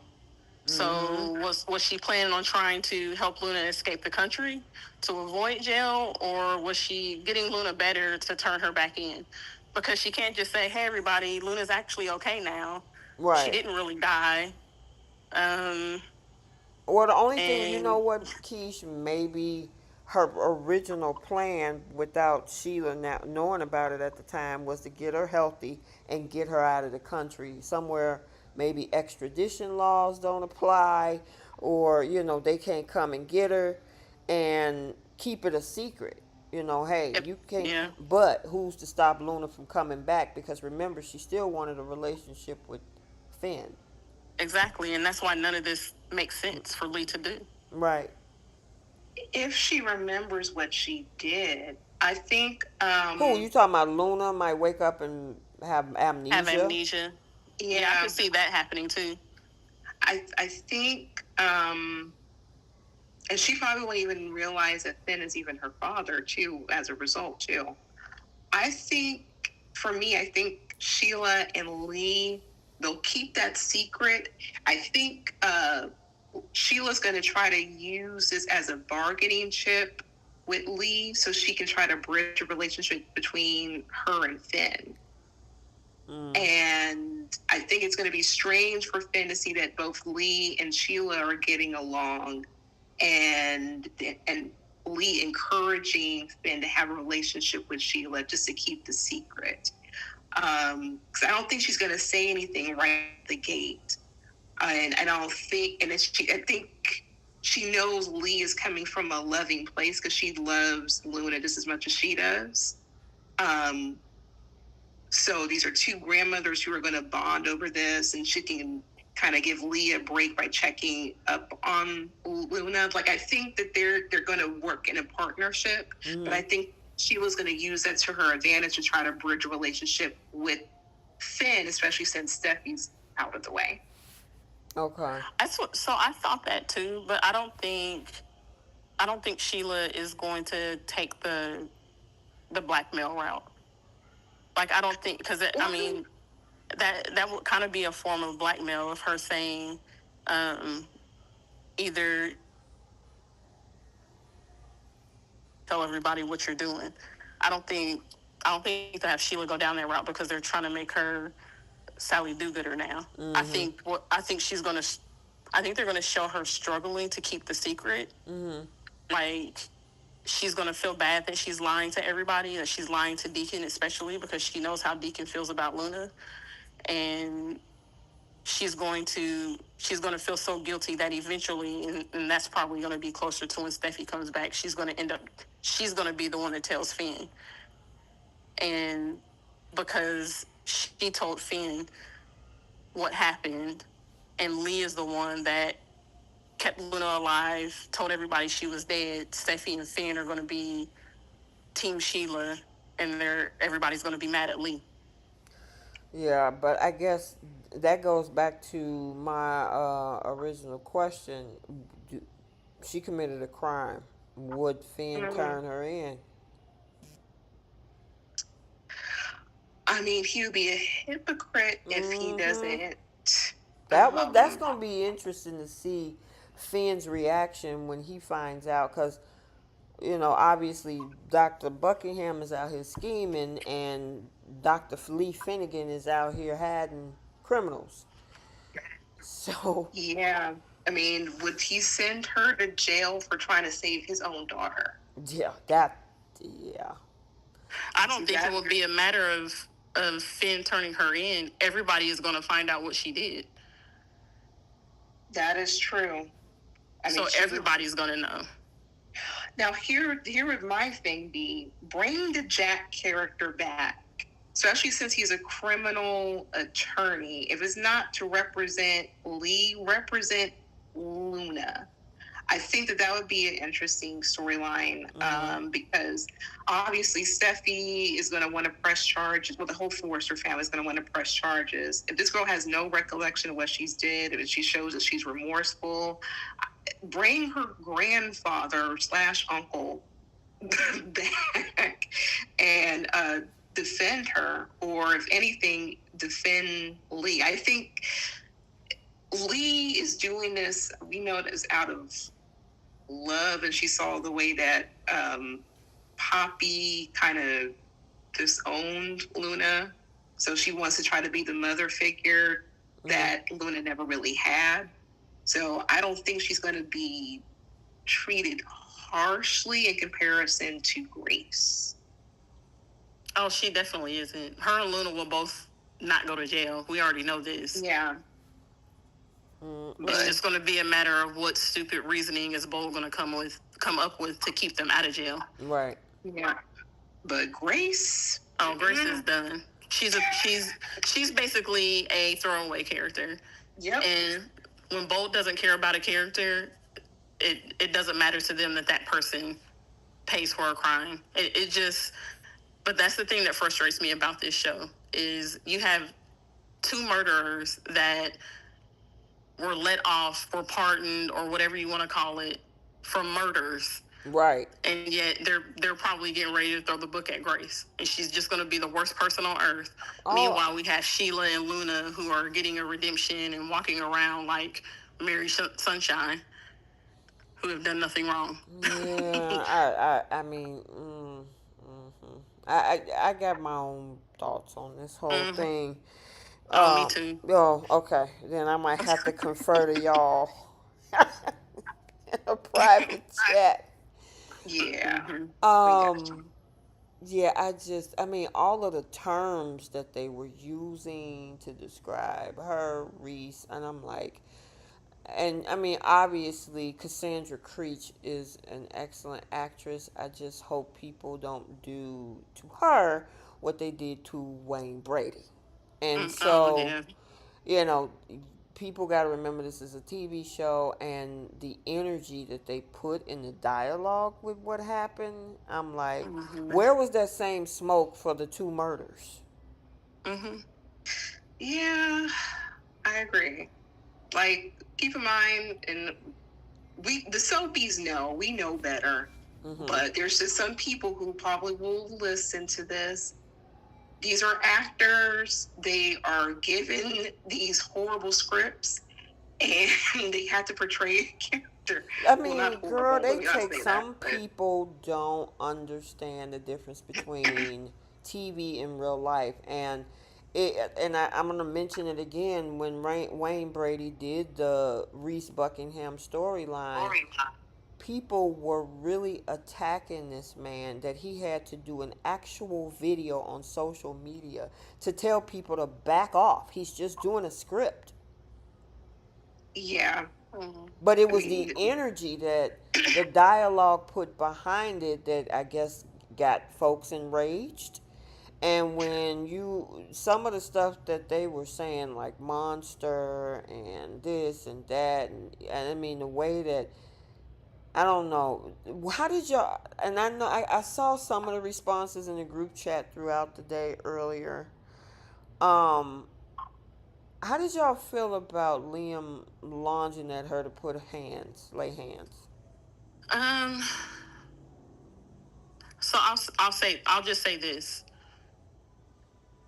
There's certain optics that this show, when this show does things, it's the optics that I feel like they don't take into consideration. Because we saw, I mean, Finn lunged at Sheila when he found out that Sheila shot Steffi. And Yes. everybody was understanding of why he would do that. You know, he just found out that you shot his wife. Okay. Liam's reaction is understandable because he's just finding out that this woman lied to him, told him that he had a tumor, put him and his family through all this mental anguish because he thought he was dying. However, because this show is horrible when it comes to diversity, and there are not any other African American females, watching that scene today just felt a little different to me because they pull her off the shelf for this specific storyline as they did other characters, African American characters, and made her a criminal, and then we had this scene today. So it just, I don't know. To me, Bold does a terrible job when it comes to the optics thing because they don't do a good job of incorporating diverse characters into their main cast. So when we do see them and it's this kind of content, it's just a little more difficult to take, I guess. Yeah. Yeah. I could see, like, when Hope walked over, I knew she was about to smack her. Oh yeah, I knew that was when she that got slow that walk close. and she just stood there. I knew she was about to smack her, and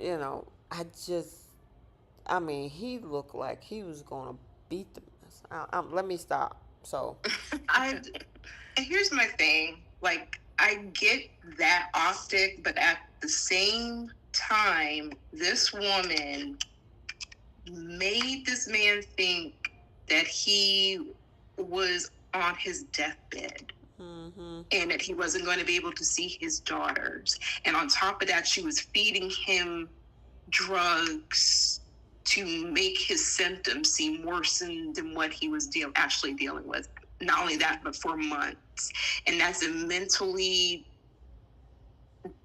mental like anguish that would do to a person when they first get the diagnosis that they have cancer to begin with, but to be told that you have a mass on your brain is inoperable and you only have a matter of months to live, only to be told, oh yeah, by the way, I lied and you're not really sick. I did unnecessary surgery on your head just to make it seem like I removed the mass. The initial reaction, I get that. If I was in his shoes, more than likely I would have grabbed her. In all honesty. Well, here's the thing: if this was a different individual lunging, it wouldn't went that way.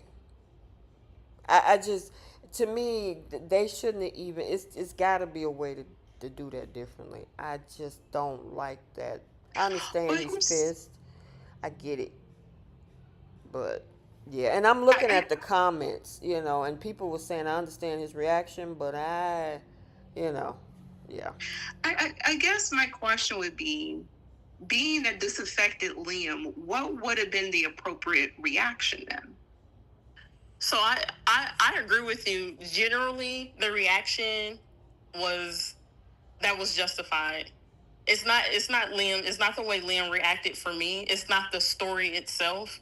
It's who's in that place. Who was correct in the particular story. Yeah. If the doctor had been, I don't know. Let's say it had been Bridget instead of Grace. I wouldn't have the same feeling because Bridget is a normal part of the show. Bridget is, I don't know how to explain it. I know what the problem is. Yeah. We have to watch what we have to say, and so I get where you come from, and we won't dwell on it too long. But yeah, I mean, I get the fact, like what Bree says, is that this man thought he was gonna die. She gave him medication to make him feel some kind of way, only to get $1 million. At the same time, on the flip side, people were coming after her and her 2 daughters, and she didn't know where to get the money from, and this is how she did it. And I'm gonna leave it right there. Yeah. Now, in my opinion, it didn't make sense to me that Grace, and we talked about this in the group chat. Yeah. Why didn't she call the police? If these people were harassing her and harassing her girls, or stalking her girls, because I don't think her girls know what's going on. But if they were harassing her like this, and they were giving her all this time to get this $1 million, she had plenty of time to contact the police and let them know what's going on, and give the Forsters a heads up, or I guess at least Thomas and Paris a heads up, which they would have told the Forsters, and they all would have helped Grace. I agree. Like, I can understand. I saw people online saying, why didn't she just ask for the money? The Forsters the Forsters are billionaires. $1 million a drop in the bucket.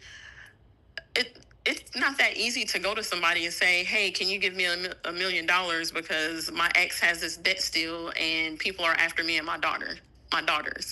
Like, I can understand how hard that would be. One of them daughters is with a Forster. Right. That's true. But to me, I'm not paying these people money for debt that my ex-husband, not even my current husband, my ex-husband has accrued. I'm going to go to the police and tell the police what's going on. And then I'm going to let my daughters know so they can protect themselves. And maybe I'll ask the Forsters for help with protecting my daughters. There you go. Because Zoe still works for Forster Creations. She's over there in Paris with Paris and Thomas. Make sure that they have protection so they, somebody doesn't attack them. And then, hey, they probably would have just helped look out for Grace as well, because she's part of their family now because of Thomas and Paris. I don't understand why she didn't think to go to the police, because I didn't hear her say not one time, they told me I couldn't go to the police or they were going to hurt my girls. All she said was, they're stalking my girls. Somebody in the chat said that they just wish that they had just misdiagnosed this guy and keep it moving. No, that's not the B&B way. You got No, I'm just saying because I honestly believe they threw some stuff at the wall at the last minute. We spent the last 5 or 6 months dealing with, and we had Catherine Kelly Lang talking about how the month of June was going to be one of the most saddest months ever. And she sure did. And all this kind of stuff. And then y'all want to figure out a way to get the Liam character out of this corner. And then you're like, oh, let's just make this about Reese and his ex-wife. I don't even just to put mind that it kind of went that direction. I feel like they could have done more, though, had Grace come to them and said, hey, these people are stalking me. I need help police-wise, getting the Forsters involved. And it could have been, a storyline of them trying to take down this underworld of gambling people or whatever, they're loan sharks or whatever it is. And they could have maybe brought somebody temporarily in to play Thomas in Paris. While Steffi was off screen. That could have been the summer story. What got me is the fact that, when was he diagnosed? In March, right? Something like that. March, April. It was around that time when they got the contract. Yeah, so I'll say March. So between March and now, she wasn't able to contact the police. And here's the thing. It's not even about just going to the police station. But that's the thing, Bree. Dr. Buckingham really wasn't on this thing. This all started with Bill and the argument and over Luna and all this. He bumped his head. Steffi went and saw whatever. Finn saw the brain bleed. All this stuff, I need to go back and look. I honestly believe that they added the rest of this in later. Because from what I remember, Finn saw that mass. Now they want to make it look like she gave him scans and he just read it that way. And I'm like, that's not what I remember. Yeah, we know the show was a rewrite.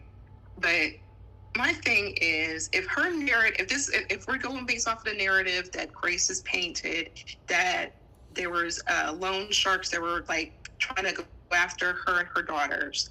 So in that whole time frame, they're stalking your daughters, but they allow you to go to work. So you mean to tell me no point whatsoever. You couldn't have contacted the police. And the thing is, you don't even have to go to the police station. You can file a you can go online. You Exactly. can text 911. Like, Girl, they on wasn't top gonna of write that, all that in there. But they could have. Yeah, but you know they wasn't. They want to no, make this as dramatic as possible, whether it makes sense or not. absolutely. I mean, Absolutely. But it is incredibly cruel. Like, it's hard to have sympathy for her and that she's trying to be a mother and do what she was trying to do for her daughters when she went out of her way to tell an innocent person, Liam was innocent in all of this, that you have an inoperable mass on your brain, it is cancer, you're not going to live long. And on top of that, drug this man. right. Like, what if those medications that she gave him had adverse effects and like deteriorated his body, all for the sake of what? The drugging is what got me. Bree. Like you drugged him to make him feel sick. Right, and I get all that. And I'm gonna read David Hall's comment. It said it was realistic reaction, which I understand that because she did a lot of horrible things to this man, except for the lunging at a female.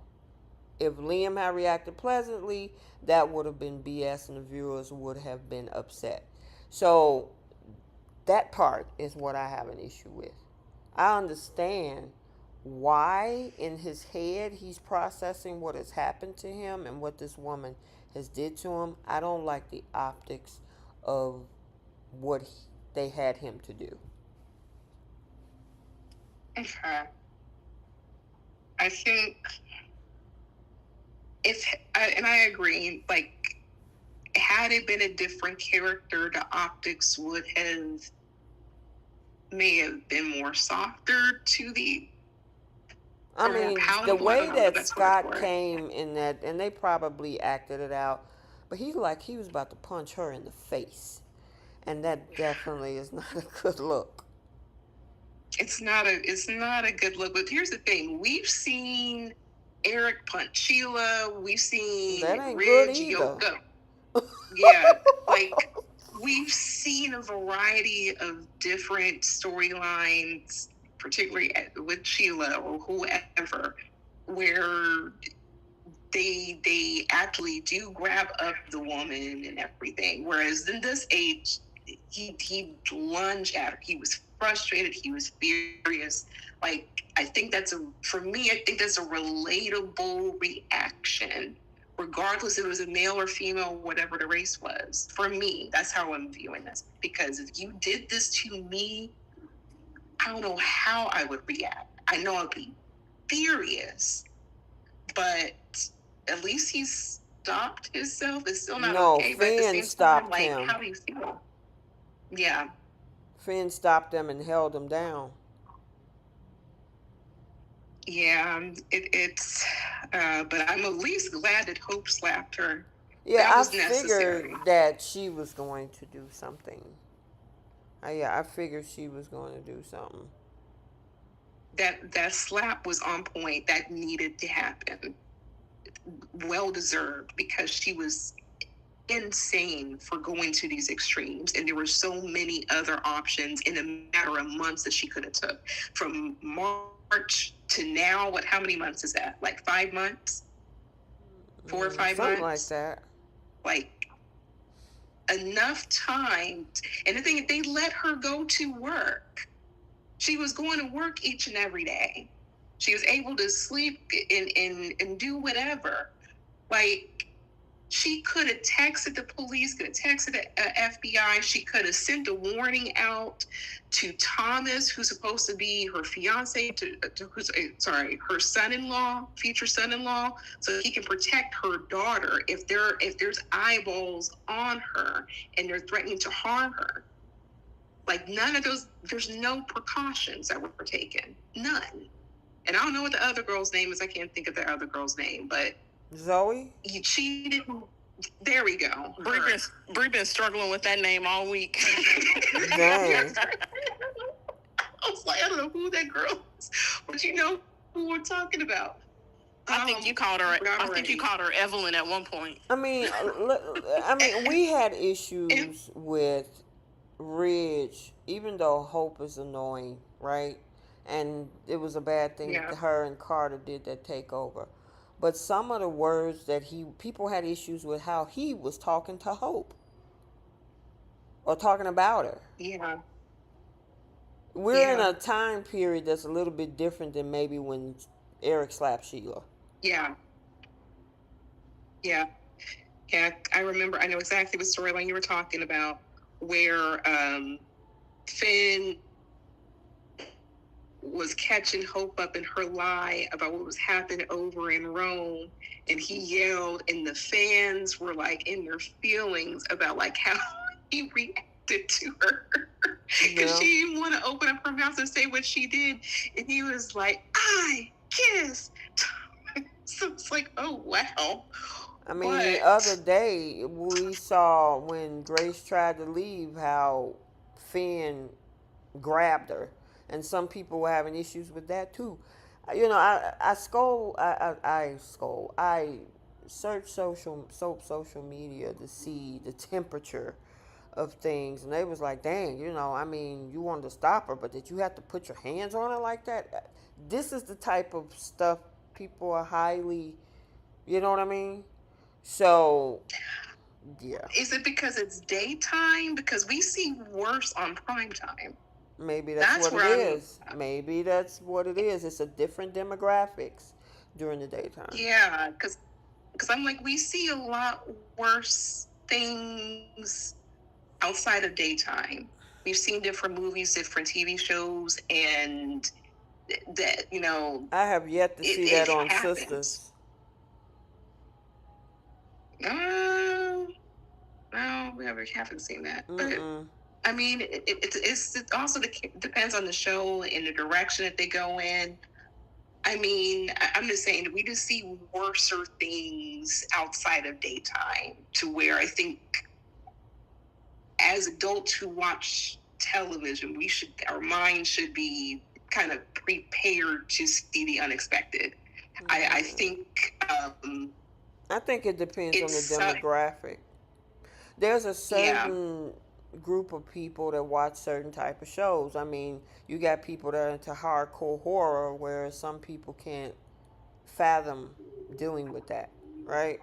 right, So absolutely. when you got shows like daytime TV, it's a whole different demographic, which is why the sponsorships are different during the daytime than it is in the evening and prime time.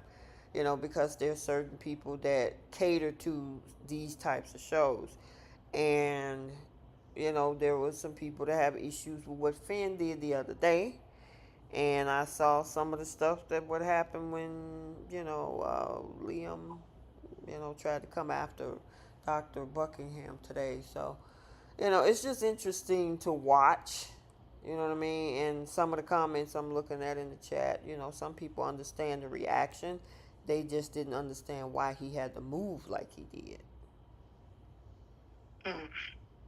I mean, I think if you were if hearing something like that, I think it's Okay. hard to control your reaction. Mm. I feel regardless of who it is. I think the initial reaction, I get it. It's just unfortunate. I think it's the fact that it's the character who went to this extremes to do it is unfortunate. But I will say, and I think we were talking about this, Cassandra Creech, she about to get this other Emmy. Yep. Oh, for sure. Most Her, definitely. I thought her scenes with Finn all week were good, and that scene today especially. She was great. Yep. All right. We're moving on. It's top of the hour. We gotta move to Beyond the Gates. Ooh, so much to talk about on that show. Whew, very intense. Yep. We Baby, got how look, many people in something the to talk chat about. now, Bree? We had 130. All Thank you guys. right. Please hit the like button. Yeah, keep tapping the like button if you have not. All right. This is my show right here. This is coming in my out of the three. This is my number one. Same. Yep. I actually get excited for this show every day. Me too. Me too. And the thing is, it's an hour long, and when you look up, it's like, dang, it's only 5-10 minutes left. Cause you be Yep. so into it, the time goes. You know what I mean? You be like, okay, we got a whole hour to deal with. The next thing you look up, it's like 5 to 10 minutes before the show ends. I'm like, dang, it's about to go off. I really enjoy Beyond the Gates. Oh, so messy. It's so many moving parts. It's not like, you know, how Bo might have 1.5 storylines or whatever, or Y&R drag out something, you know, and it takes time to get to whatever, like we did with the Dumas thing. It's always something going on. Always something going on Beyond the Gates with different people in different sectors of the show. Well, like And when I the was, dialogue that they write is just it's I know, so right? relatable, so good. So one of Bree's favorite dialogue, you guys, which I happened to miss, and I had to go back, and I did record it, and you know I dropped it in the group chat, was when there was that little moment with Andre and Danny, and she was in the bed with her, you know, after their little rendezvous after the concert. And Bree, what was your favorite line, dear? Oh Don't my be shy goodness, now. this woman had the nerve to. Oh no! This woman had the gall to say, "You have me speaking in tongues with your tongue on Exactly. daytime." My jaw dropped. Girl, when Bree told me that, I'm like, wait, let me go I'm back. like, how you missed that? I, I probably was, because I worked during the day, so I probably was multitasking. But I'm like, let me go back. And I was like, oh my gosh. She did say that. Mm-hmm. Beyond the Like the Gates know how to dialogue. push the envelope with, oh man, that, and we were always talking about how with after Vanessa slept with Joey and she couldn't walk the next day. It's just like they be hitting the nail on the head with the dialogue.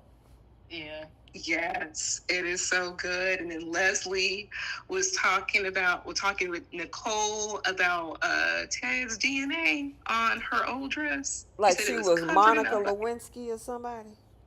Yes, I'm like, Lord. Like, I love that they're pushing it, but not too far. But it definitely draws like interest. Like I live for all of this. When she said that this week, I was like, oh my Lord, they just melted my heart with all this great dialogue. I don't even know where to begin for this week. There's just Okay. so much that happened. So let's get Ashley out the way with her being torn between Derek and Andre. Um, I don't even know why we Ash. I just I don't know who's more It's annoying, her or Lily on The Young and the Restless. Ashley. Um, without question. Is there anybody who's like an Andre and Ashley like I don't see it with those two. thing? I've seen a handful of Like, do social you media guys? that are Andre Ashley shippers, but I don't see the chemistry with her and Andre. I didn't see the chemistry with her and Derek, honestly, and it was even more apparent when they put Derek in scenes with Shanice. Yep. Derek had a whole personality. Like I But see, love Shanice. y'all liking the chemistry? I mean, do y'all see the chemistry between Shanice and Derek? Oh, do, absolutely. And I think the actress that plays Shanice has a lot to do with that. Yes. And to me, I feel like Derek's personality is brighter when he's in scenes with Shanice. He smiles more. It's like he's shown a little bit more, like Bree said, personality and emotion. And I feel like his dialogue flows better when he's with her, when he's talking to her. I mean, hell, even when he's with what's his bestie, Jacob. Even when him and Jacob were in scenes, or when he was in scenes with Jan, Ashley's mother. It's just, for whatever reason, when he is in scenes with Ashley, it's just like it's night and day. So there's something about those two that just don't work. So, what about her idea of choosing chaos over stability? Because, like her mom says, you know, she's a nurse, he's a fireman, a firefighter. He's willing to have a marriage. He's, as her mom called him, more traditional. Whereas she is it seems like she wants stability, but she feel like she's missing something, and she can get that whatever it is with Andre. When Andre, she don't realize that Andre got his toe in the water with Danny. He does. Oh, she do now. She do now. Well, she do. Well, who do now? Ashley. She walked in and saw Danny and Andre about to get in. When did I miss that? Was that today? The end of the episode today. It was. Go ahead. What you say? Yes. Yeah, that was at the end of the episode. Yeah. For today. Did mine cut off or something? She got a whole eye full. This is like after. Oh, okay. Derek and. Yeah. I gotta go back and see the ending, because I thought I watched it to the end, and what did I miss? It was. Did you see when Danny and Andre were? Because she asked Andre. She was like, asked her to hold him. Come over here. Well, she said, for a reason. Right, but there was a part at the end where she was like, "Can he stay and hold her for the rest of the night?" Because she. So it was before that. It was when they were kissing, and Ashley. I guess Andre's door was cracked, and Ashley pushed his door open while they were kissing, and then she saw it and she closed the door and or kind of went back out, but they didn't see. I think I know what you're talking about, because I was occupied, and I heard them say, "Did we hear somebody at the door?" Is that what they said? Yep. Okay, so I heard that part. I just didn't see it. Yeah. Okay. Yep. Okay, gotcha. I don't know. I this thing about Ashley choosing chaos over stability, to me, I think she's fallen out of love with Derek. Mm-hmm. So regardless of if Derek is more stable or not, if she's not in love with him anymore, then I mean she's gonna go with that other option, because she doesn't feel the way about Derek that she used to. Why was she torn then? I mean, if you're not in love with this person, why are you saying you're torn? I don't think she was torn. I think she's just an idiot. I think she wanted to have fun and experience Andre, and I think when all of it come falling down, then she's going to go back looking for traditional and stability. And I hope that he has moved on to Shanice by that time. Or whoever. I cringed at the fact that this man was crawling back to her after she rejected his engagement. Yes. So can I ask y'all a question? Let me ask you a question, because I want to make sure I'm connecting the dots. So when she saw them two kissing, when Derek asked her to be forever or never, was that before the kiss she saw or after? It was before. Okay. All right. Now it's making sense. Okay, go ahead. Yeah. Yeah, because Derek met up with her mother, and he totally chose Andre. And so she went over to Andre's apartment, I guess, to let him know that she wants to be with him. And then she got a whole eye full of him and Danny. Yeah, I was annoyed with her mom. I'm like, don't go in there telling that man to go fight for that relationship. Leave him alone. Now, what do y'all think Ashley's going to do? Do you think she's going to come crawling back to Derek now that she knows that Andre is truly the player that her mom has been saying? I don't think she will. I think Derek is going to find out what happened, but I don't think Ashley is going to try to go back to Derek. No.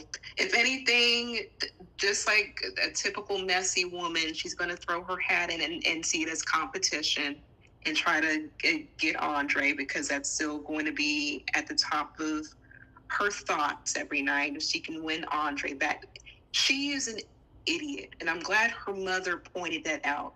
You don't want to be with the man who's not problematic, who has a stable job, and wants his pension. And on top of that, every woman wants a man who's going to protect her. This man, whole career is going into burning buildings. Thank you. You cannot beat that. But you're like, oh, but that's good on paper. Like, what if, I need to spread my wings and I need to, go out and travel more. You mean to tell me he can't go on an airplane with you?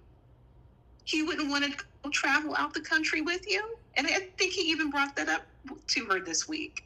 Like, if you're missing out on traveling, you can do that with this man and still have the traditional background. And like, you're gambling basically the direction of your life off of these hopes and these dreams and this blah blah blah blah. And I'm like, this man, Andre's never been in a stable relationship, but you want to bank that over someone who can give you marriage and children? I'm like, you're in your mid-30s too. Bree, she said that she can be a travel nurse and be at all of the fashion weeks and I'm like, girl, you about to uproot and move around the planet with this man. He hasn't even said that. And then he told her to her face that there is somebody else. That other person is still there. Okay, and you still willing to, okay. Do you, boo? So that's why that tells me that she isn't going to truly go back. Still in love with Derek, because you're not going to be willing to risk a relationship that you really care about for someone who is seeing someone else, who is known as a player, and like you have no clue where that relationship can go with him when you are guaranteed a future with this other person. So that's why I don't think she's in love with Derek. Gotcha. That's just what she's used to. And I hate this for Derek, because like, what woman want a guy who wants to be all these amazing things for her? He's like, hey, I want to play around. We've been together for 2 years. I want to have children. We both have stable careers. What's going on? And like, oh, what if you're good on paper? I don't want to miss out on anything. And, maybe we're not each other's person, but we need to experiment. I'm like, girl, you had your early 20s to probably get that out the way. You're in your mid-30s.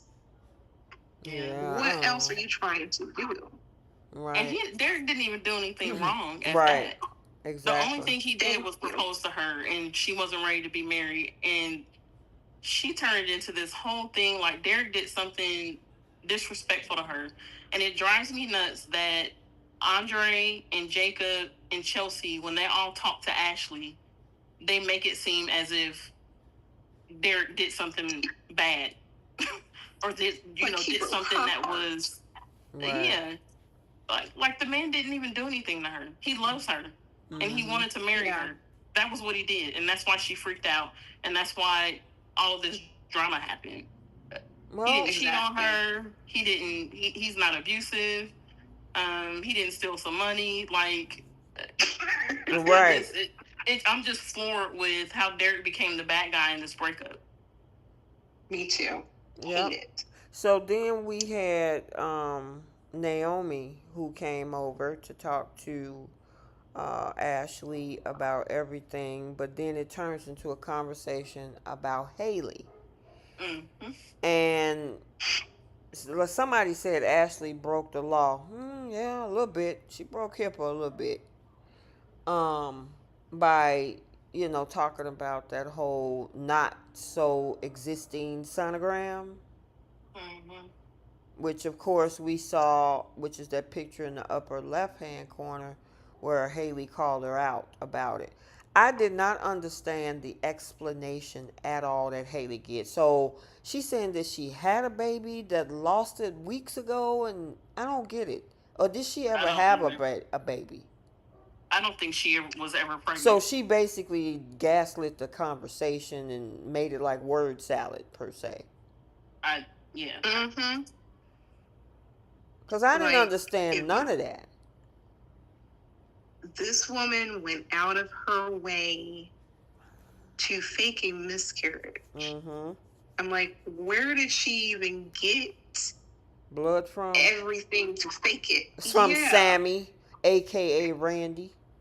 Sammy. yeah. Isn't that an interesting connection there? And then they panned over to the scene with him and Doug, and clearly this woman is important to him somehow. I think they're related. I think that they're brother and sister or something. I don't know, because he But said he had to come into town to handle some business. Obviously, that business was Haley somehow. yeah. And remember, there was a conversation she had with somebody over the phone where she was asking, "Are you okay? Are you feeling okay?" Mm-hmm. That might have been him. I thought it was like a whole other woman that she's like paying off to have a baby or something. I don't know. But either which way, this woman faked a whole pregnancy for one, and then now a fake miscarriage because her stupid self decided to wear heels and trip on the ground. Of course, any normal person would tell her to go to the doctor. And before her husband was supposed to get back from Atlanta, she wants to go ahead and fake a miscarriage. That's the only reason why she was picking a fight with Danny, so she could put the blame on Danny Okay, for why she so miscarried. going back to the conversation between Naomi and Haley, why do you think Naomi didn't tell her dad what was up? I don't know. Naomi just makes weird decisions. Like, I wouldn't help this girl out with nothing. I would have called her right out then. Like, Yeah, I didn't you're get that you part.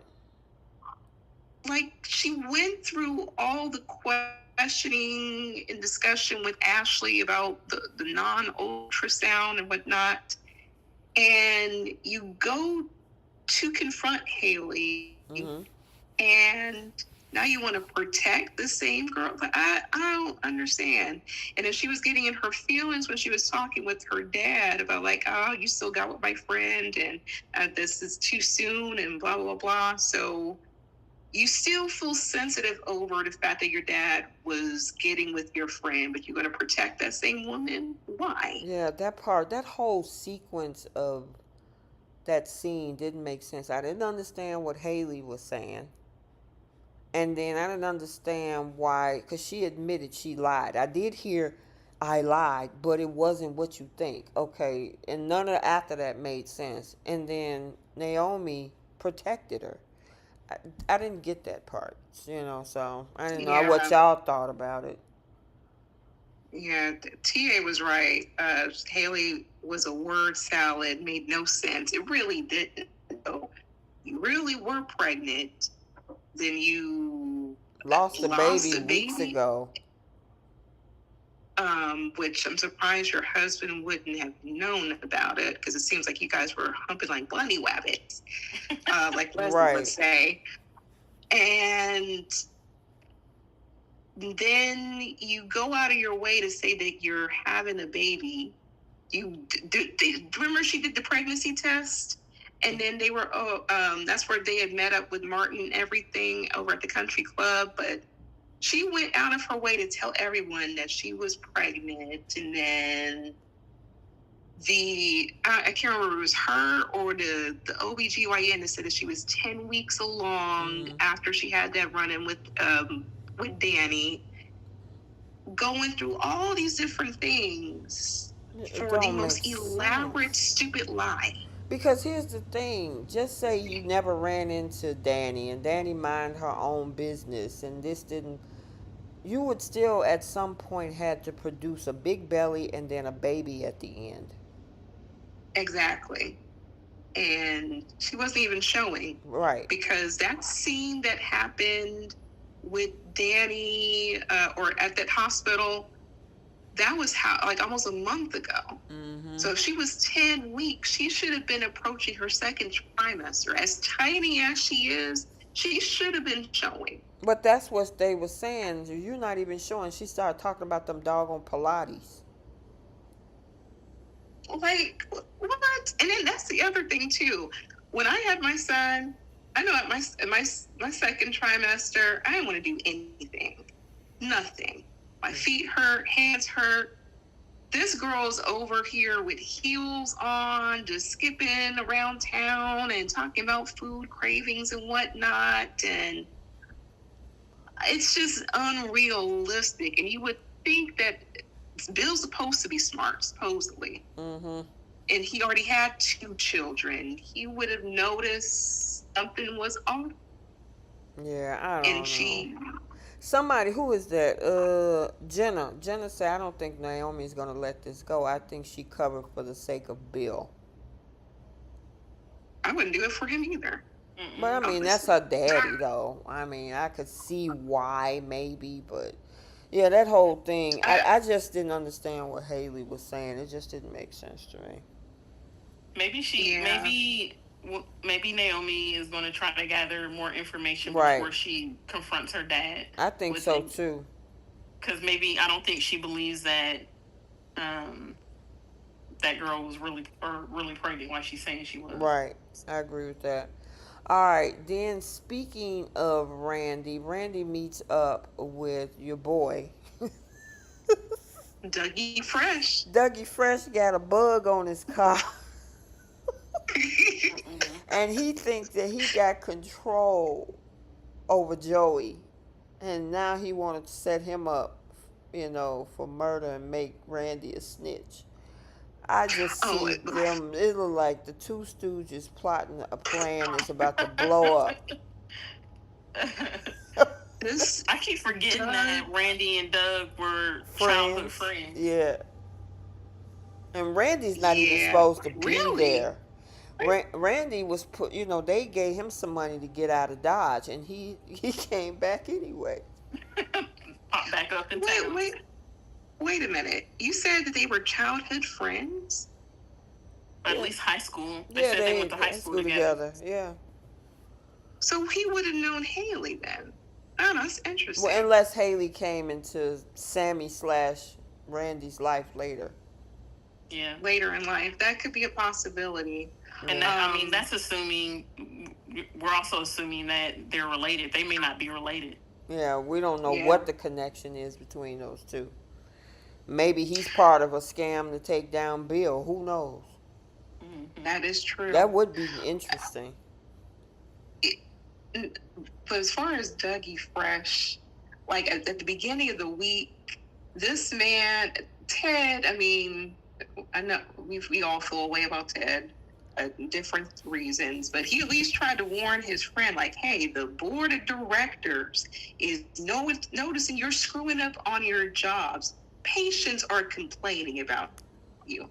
And then he threw in Ted's face, well, at least I have a stable marriage and I don't have to put up with this. And it's unconventional, but I still got my wife. Can you say the same? And like, forget these people. I quit. So you quit your heart surgeon job, which is probably making him $500,000 a year, and he's a screw up at that. So it's best for him to get off the hospital and keep his license so he can get his life together. But you now think that you are about to be in control of Joey? And this man yoked you up last week and pinned you to the wall. I mean, it's just like, are you the Lulu or what? It took Vanessa in the picture in the bottom, because he was like, oh, I got him right where I want to. And Vanessa was like, no, you don't. That dude heard everything you said because he bugged your car. And you think that you're going to get away or figure out a way to... Yeah. The look on his face, he was like, oh. Oh, really? Like, what did you expect? Right. Like, if anything, it's not even just the car. He could have bugged his phone. He don't know how How Joey was many able to get bugs? access to anything. Listen, he don't know how many, Yeah. but it could be one in the house, on the phone. Who knows? That's the only the Like one Gary did that. to Andy and sisters. Right, exactly. He only knows what Vanessa knows. Vanessa only know about one. Joey could have eyes everywhere. Exactly. Like, and he think he about to plot something with Randy, thinking he about to get one up over on Joey. Really? You owe this man money. And on top of that, you chose to get yourself mixed up into all of this. Right. Like, look, And Vanessa is the we, one trying to help him get out of it, plus have a little bit of something on the side with Joey. And he think he running things. And I'm like, dude, no. look, I think he about to be the next casualty, like Kenneth. Something tells me we won't see Doug for much longer. You said like Ken. Like, And like look, Randy says, that Doug owned the police. thank you. That part right there. So what are you about to But did you do, see Randy even was Doug? laughing in his face? We all were laughing. What you think about it, Keish? Doug is basically a comedy act right now. That man is all over the place. Mm-hmm. I don't even know. I don't have any real thoughts on what he's trying to do right now because none of it makes sense. Mm-mm. The only thing that made sense was him quitting his job because, like Bree said, it's better that he quit now than he do something Dangerous, that actually, hurt somebody, Mm-hmm. and the hospital gets sued, and so he did the right thing there. But the way that he's, I guess, trying to threaten Joey and plotting against him, I just, it's not smart. Doug is not a smart man right now. Mm-mm. Not at all. No. Yeah, I mean, his wife, and then she goes back to Joey talking about, I got him in check. She don't know about this conversation that he's having with Randy. Mm-hmm. Right. And I'm like, girl, I mean, you tried. She doesn't care about Doug like that. She really doesn't. Like, they said that they care about each other. They don't love each other, but she did what she can. But as soon as she let Joey know, she was quick to get ready to be back on her back. She loves the toxicness of Joey, the danger, and everything. So if something happens to Doug, I don't think she would care too much. I don't believe I mean, that. it is her kid's father. You know? Her and Doug have been together since high school. I think she definitely cares about him and she loves him. She's just not in love with him. And she's not sexually attracted to him either. Yeah, and I think if she didn't care about Doug, that she wouldn't have warned him about the bug. She wouldn't be trying to run interference between him and Joey. She would just let Joey do whatever he was going to do to him to get rid of him, and she's not doing that. So I think she definitely cares about him. I think she definitely loves him because, I mean, that's who she's been with since high school. Like T said, father of her kids. She's just not in love with him. Right. I get that aspect of it, but she also pointed out that if Doug does something, that throws her under the bus and she could risk going to jail. I think she's more so about covering her own skin. Same way whenever she goes out and she sleeps with other men, she's doing it for her best interests. Mm-hmm. I agree. So I think that she cares to a point. I think Ashley and Vanessa have something in common. They don't like stable men. They're boring to them.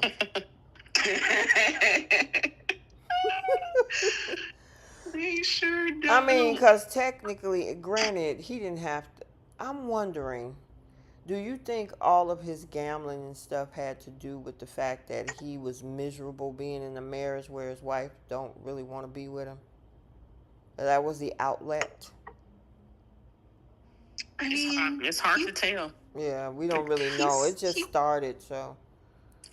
Yeah. told, Good. I was gonna say he told Nicole that because he tried to reach out to her about his gambling issue.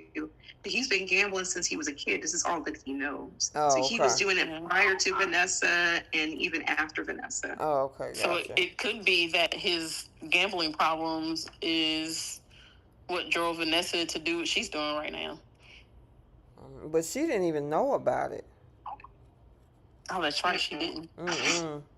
She found out about that after the fact. Oh, there's a secret that Nicole didn't decide to tell her friend What secret? about the gambling. Oh, As much as yeah. Nicole Don't gripes like about people secrets. keeping, but she kept that secret, now didn't she? But wait a minute, wasn't he in a was he a client of hers? No. I can't remember how that conversation went. I don't think he was. I don't think he's officially a client of hers. Okay. And I'd have to go back and look at that episode because I feel like it was a little more to it than him just flat out saying that he has a gambling problem. Yeah. What do you think? What do you all think this thing is going with Danny crashing out, overthinking that she was the one that caused Haley to lose her baby? Because this is going to plague her. Somebody need to tell her the truth. I think it's ridiculous in the first place that anyone thinks that a 2-minute argument caused Haley to start bleeding and to have a miscarriage. Yeah. Right. And like she went to a bar. Of all places, she decided to go to a bar. Right, pregnant. And pick a fight with you nonetheless. And then disappear to the bathroom of all things. And keep in mind, she didn't want to go to the hospital or go see a doctor when she was with Bill. But she took the opportunity to go have Sammy / Randy take her to, I guess, back to her house. So she knows she can go to no doctor. But that right there should have been like a red flag for Danny. It's like, you're here in a bar, you're trying to pick a fight, you disappear and you come back, and yeah, like she's I can't wait for this eventually to come out. I wonder if Ashley's going to say something so she can kind of break up Danny and Andre a little bit, so Danny can zero in getting back with her ex-husband. I wonder if that's why they had Ashley have that information. But the way she was spazzing out and crashing out, like, at least it shows that she has sympathy to a degree that she doesn't want a woman to lose her child. I was annoyed with Andre when he was like, when she was explaining to him what happened, and then he's like, well, yeah, I mean, you did play a role in it. And I'm like, are you kidding me? It's just absurd to me that someone would think an argument, especially one that Haley picked, because she, like you said, she walked in that bar and she walked over to Danny and started the fight herself. But for anyone to think that would have caused her miscarriage is just ludicrous to me. She should have had her trip and fall at the bar if that was the direction that they were going. Instead of just walking in and arguing. The trip and fall would have made more sense than an argument. Right. And then disappearing for 5 minutes and coming back with blood all over her. My question is, where'd she get the darn blood from? If it was even real blood. Right. What is that? I agree with that. And I'm glad that Danny was like, Randy or Sammy, your face looks so familiar. It's going to click to her that she saw him over at Joey's bar, or sorry, Joey's casino. And I think once she tells Bill the connection, I think that he's going to put those two together. Something's going to get click. revealed. Yep. Especially, I think Haley probably is also is along with whatever Joey has going on too. I think that she's there to keep tabs on Bill. Haley? Yeah, something. It's just really odd that out of all the people she would know, she knows Randy. Like, if they're not related, they're connected to something, because how would she have access to, like you guys were saying, blood and everything, able to fake ultrasounds, fake this, fake that? Yeah. Something's just odd with this. Something's off with that. And I guess we'll probably get more to the story on the whole thing, but yeah, it's gonna be, like I said, Beyond the Gates have a lot of stuff going on that is so interesting. And then I guess that other final piece we can talk about is we saw Nicole confronting Eva and her mama after leaving that show of why they were there.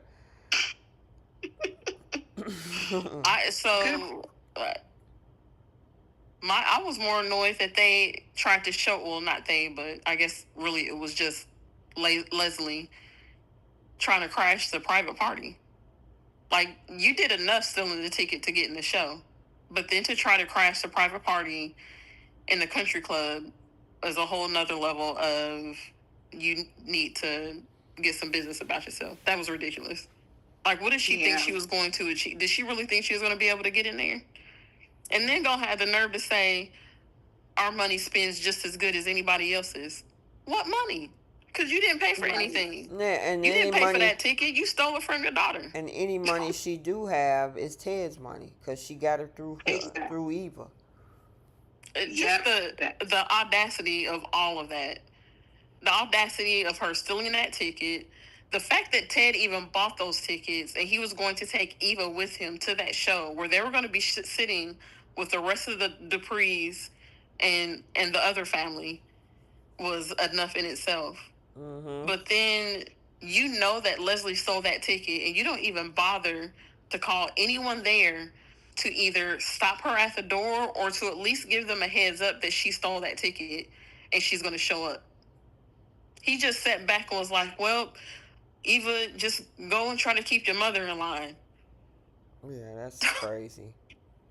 That was insane. Yeah. And you had also pointed out something to me, that he gave Eva a guest pass to the country club. Yep. When Kat confronted him at the private party, she was like, how did you guys even get in here? And she was like, I have a pass from my father.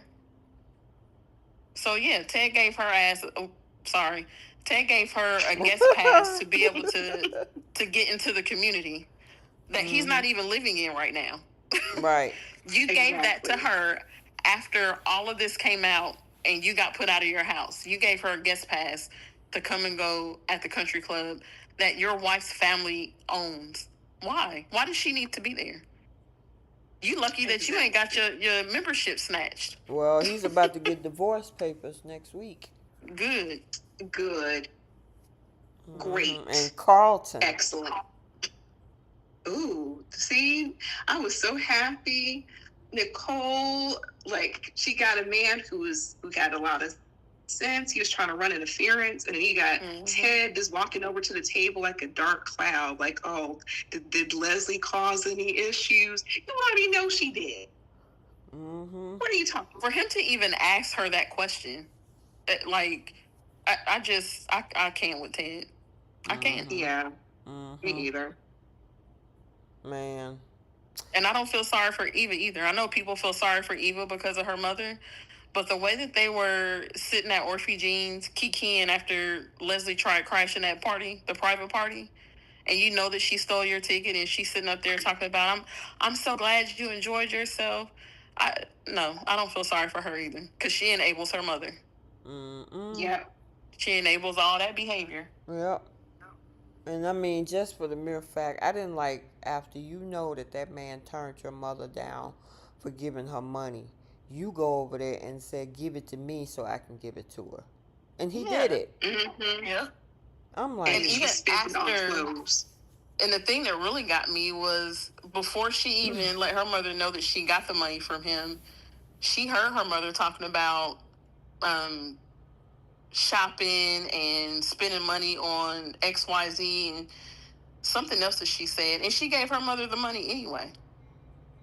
mm-hmm. Yeah. Talking about, I need extra new clothes, luxury this. He gonna fund that woman's whole lifestyle.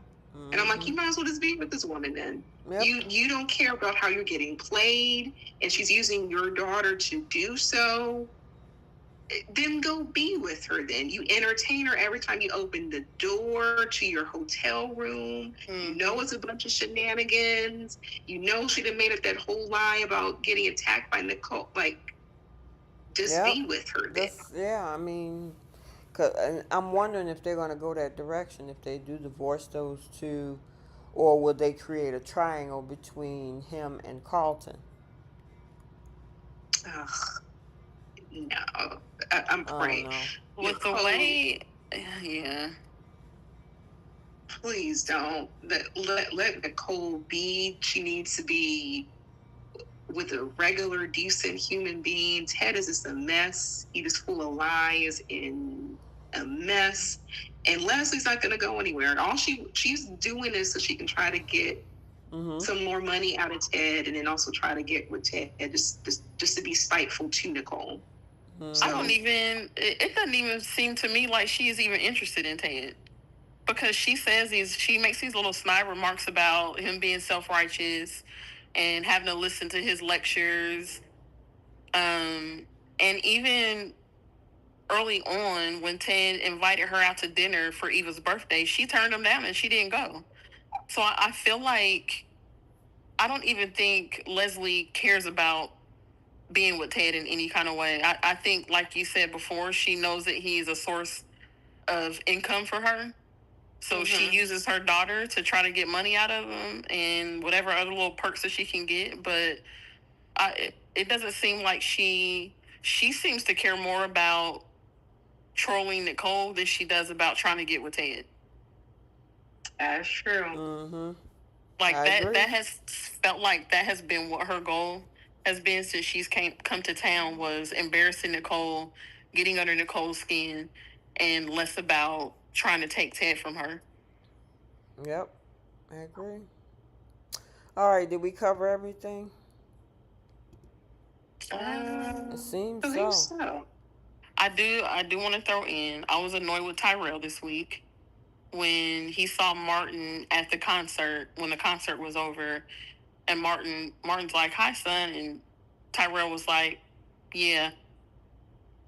I mean, I'm about tired of him. He's getting on my nerves. It's disrespectful. I'm like, well, you could have been grounded for life for Exactly. bringing a stranger into the house. Oh, we saw the previews next week where it looked like Jacob and Naomi found their birth mother, which we now suspected as of late, because originally we thought she was connected to Haley, but it looked like June might be the parents. Yeah, and I don't. What I don't understand about that is the state that June is in right now, like her mental health. Why is would not you want great. to? Why would you want to put them together at this time, huh? Yeah, help her get herself together, get her in some therapy, like try to get her on the right track before you try to introduce her to them. And Right. and I don't know if that's what they're doing next week, or if they're just letting them know, hey, we found their mother, but we don't, we're not going to bring her around or anything like that. Maybe that's not what they're trying to do. But I mean, this woman was trying to pay for lunch with Monopoly money. Right. Yep. Yeah, I agree. I don't understand Yep. what their goal is with this. Well, we'll see. next week. All right, let's us move on to our final segments. I flipped the script. Who's taking several seats? Oh, wait. What? What you got? Elon and Jacob. That scene. Ooh.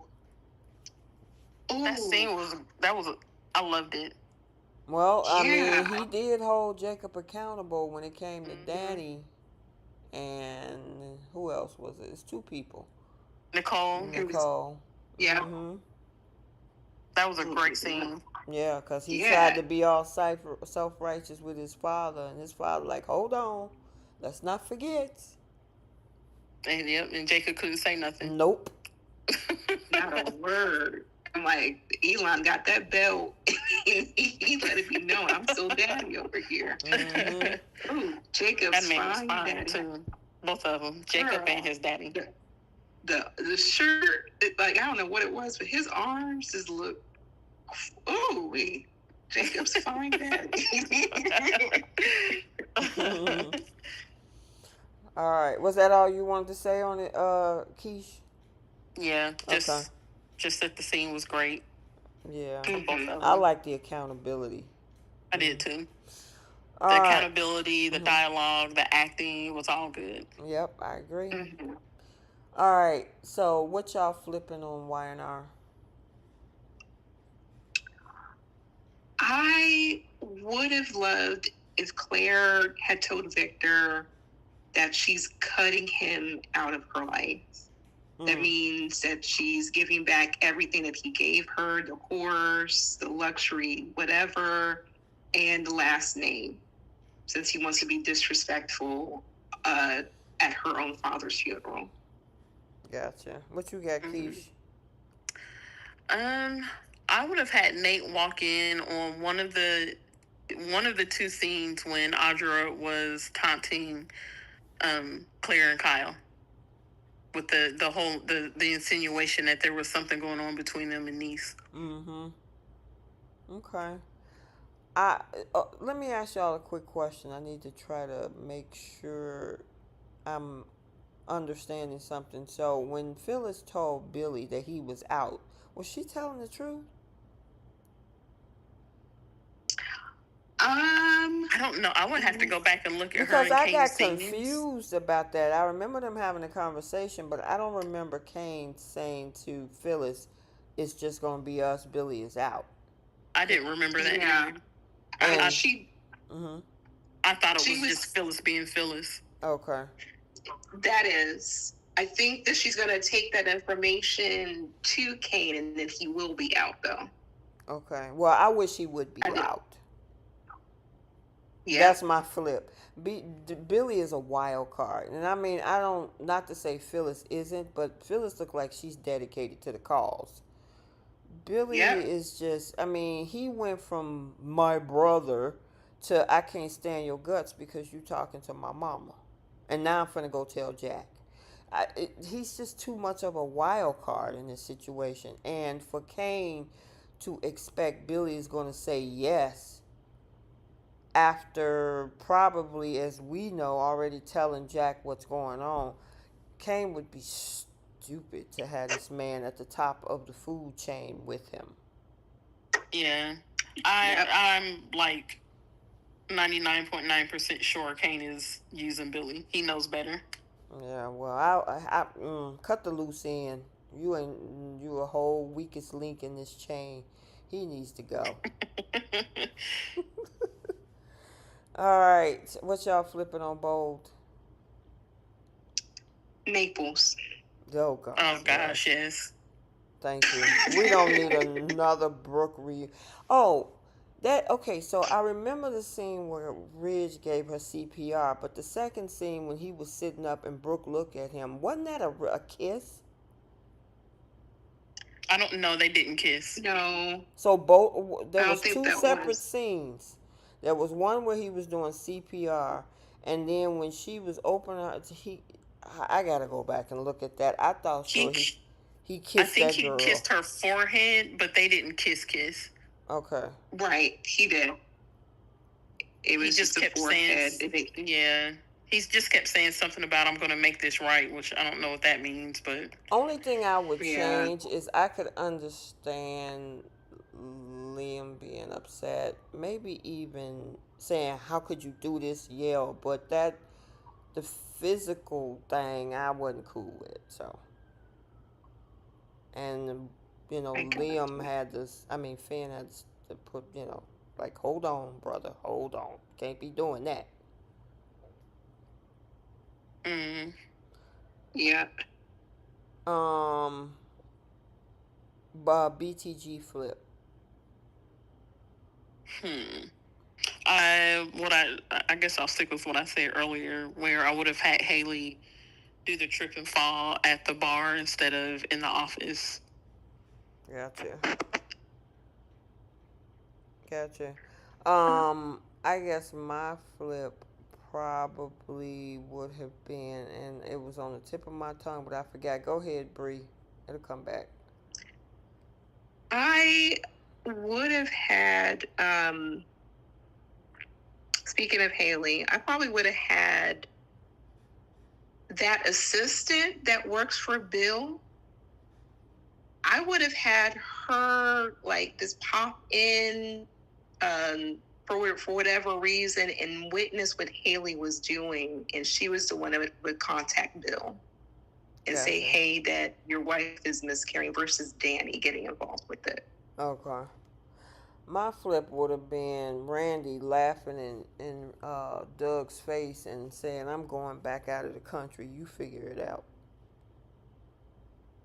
Mm, but I what mean, money because though? it's just a dumb plan. You gonna put It me in is. as a snitch, while to snitch on Joey, while you, nah. I'd be like, dude, I'm out. You paid me to leave the country. I had some business to take care of. I'm out. You figure it out. Yep. So, all right, who's taking seats on Young and the Restless? Ooh wee. Billy Um. Yep. and Audra. Yeah, I think that, and Kyle, get him a seat too. I'm gonna give Devon calling Mr. Newman. He needs to take a seat. Mr. Newman. Oh, that irritates me every time he say that. I'm sorry. Not you, Bree. It's just him. It's like, why are you? It's like you kissing the ring or something. I don't know. It's Yeah, just weird. that's what they all do. And Chelsea. Yeah, Chelsea needs to take a hefty seat. I agree with you on that one because the way she was caping for Billy. Yeah. Yeah. All right, who taking seats on Bold? The writers for doing a pretty much exact repeat of the Finn, Sheila, Lee scenario from 22 with Luna, down to having Sheila at the door and basically barge her way in to see what Lee is hiding. I'm gonna have to give Nick a seat because of the fact that he should have checked that boat. He knew they was having problems with that boat, and you didn't check to see if the doggone brakes was working. Yeah, that made no sense. And then you saw Ridge over there, and you gonna try to turn the boat. Now the girl done fell off in the Mediterranean. Are you crazy? Her goofy butt shouldn't have been on the back of that boat anyway. Yeah. None of that made sense. This entire trip made zero sense. I agree. Yeah. Well, Mine is going to be these criminal doctors on this show. We got Lee. We got Oh my God. Dr. Buckingham. Like all criminals. It's like, oh my gosh. Okay, they just need to take a quick seat. Well, Ray's going to take a seat for a long, long while. So. Yeah, she's done. I wonder where they're gonna get the money from now. The daughters. Anyway. Ooh, someone had brought that up in the chat. I mean, wonder if that's seriously, gonna come if into play. Reese is in jail, Grace is going to jail, and you know they're gonna come back for more money because $1 million didn't cover the complete debt. He owed millions, according to Grace. So 1 million was enough to put him off. Where they gonna get the rest of the money from now? Since they We both ain't never gonna hear about this story storyline again. again. Probably not, Yeah. unless Yeah. they bring back Paris or somebody. I don't know. Yeah. Who's taking seats on BTG? Ashley. Yep. Ashley and Yeah. Haley. Andre And can her have a invisible seat too. lady. You gonna give us seat 2? Andre can have a seat too. Mm-mm. Yeah. And Leslie and Eva and Ted. The whole family. Mm-hmm. Yeah, I'm gonna make sure y'all give Doug a seat too, cause he's doing too much. Oh, he gonna take a seat for a long while. Somebody said they might find him in the river somewhere. Yep. I think that he's not gonna be around for much longer. He gonna take a seat somewhere else and ain't gonna come back. Mm. Yeah. Keep messing with Joey. All right. Star of the week. Young and the Restless. Haley Aaron. Yeah, that girl grew up, didn't she? Yeah, who plays Claire? Very great acting from this girl. Good for her. Yeah, I give it to her. I would do the same. What you got, Keish? I'll agree with Haley Aaron. Okay. What about Bold? Cassandra. Creech? For sure. Mm-hmm. Yeah. And Scott Clifton. Yeah, just from that scene today, I can agree with Scott But you Clifton know is what? better. We've seen this kind of anger a little bit from Scott when he was pissed off at Hope. When she remember in the cabin, where right Yeah. around that divorce. Cassandra all week though, she like all week long she's been killing it because you know in her scenes with Finn when she's trying to at first deflect, and then when she finally tells him the truth and she's just breaking down. She's been great all week. Yep, I agree with that, but she got it. And then what about BTG? Star. I'm going to give it to the woman, I think her name is Ernestine, that plays Shanice. I liked when they were at the private party, her little interaction with Tracy and Sharon. And I liked her conversation with Derek when she came to the realization that them trying to make Ashley jealous was stupid, and she was basically like, I'm worth more than that. I'm not trying to be the crumbs on somebody else's plate or whatever it was that she said to him. I just like that actress and I like that character a lot. So I'm going to give her the star of the week for me. I'm trying to think. Everybody, it was just a good week. I'm gonna give the show a star of the week. Yeah. Oh, I had one. I'm giving it to Jacob's daddy. Oh my gosh. Whoever the actor is, seriously, whoever the actor is, that was a great scene. Yeah. I'm glad that you brought that up, Keish. And plus, he looked great. The arms looked great. Everything. So he gets it from me. All right, now on the contrast pickle of the week for Weinar.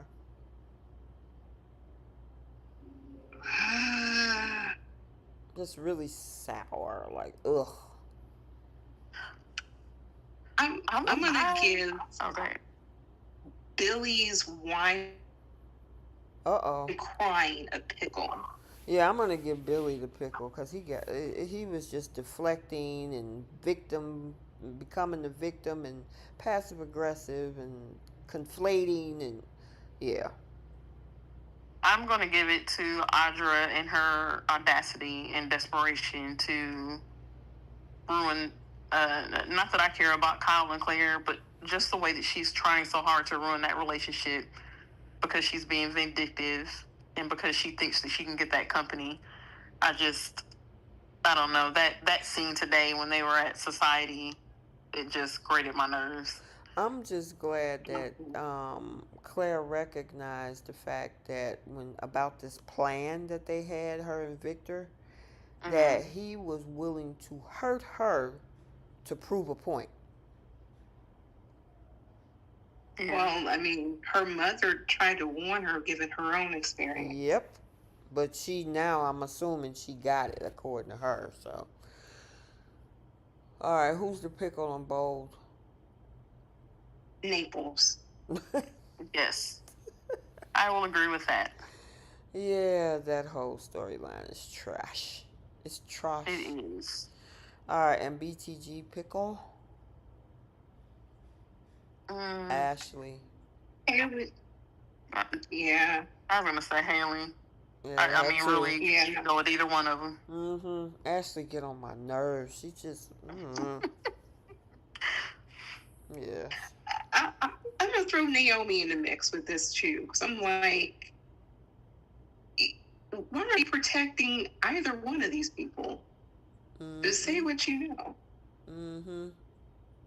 The Indigo Blue said Brooke should have been lost at sea.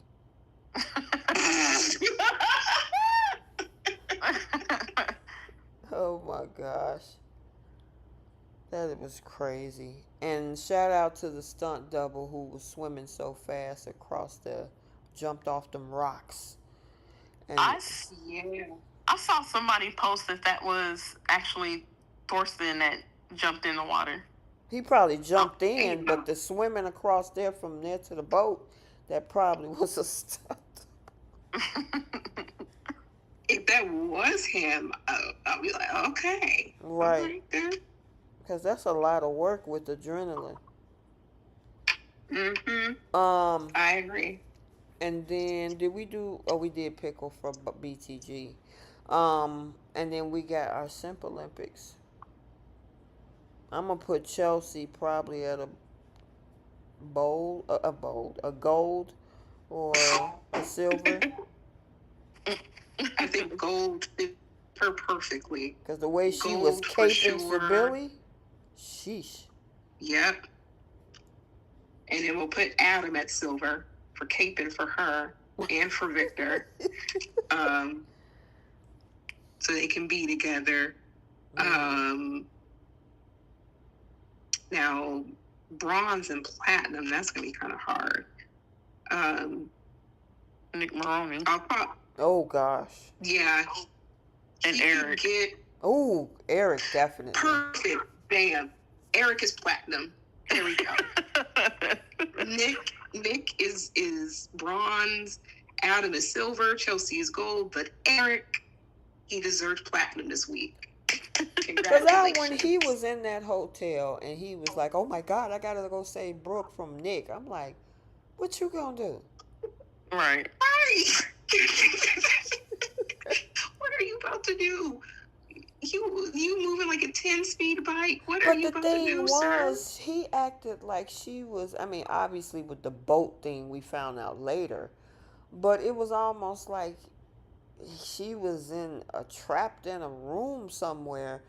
I'm gonna go save her, and I'm like, from going on a date? Right. Because they went out to eat first. Remember, he found out that Nick was proposing to her. That's what he was freaking out about.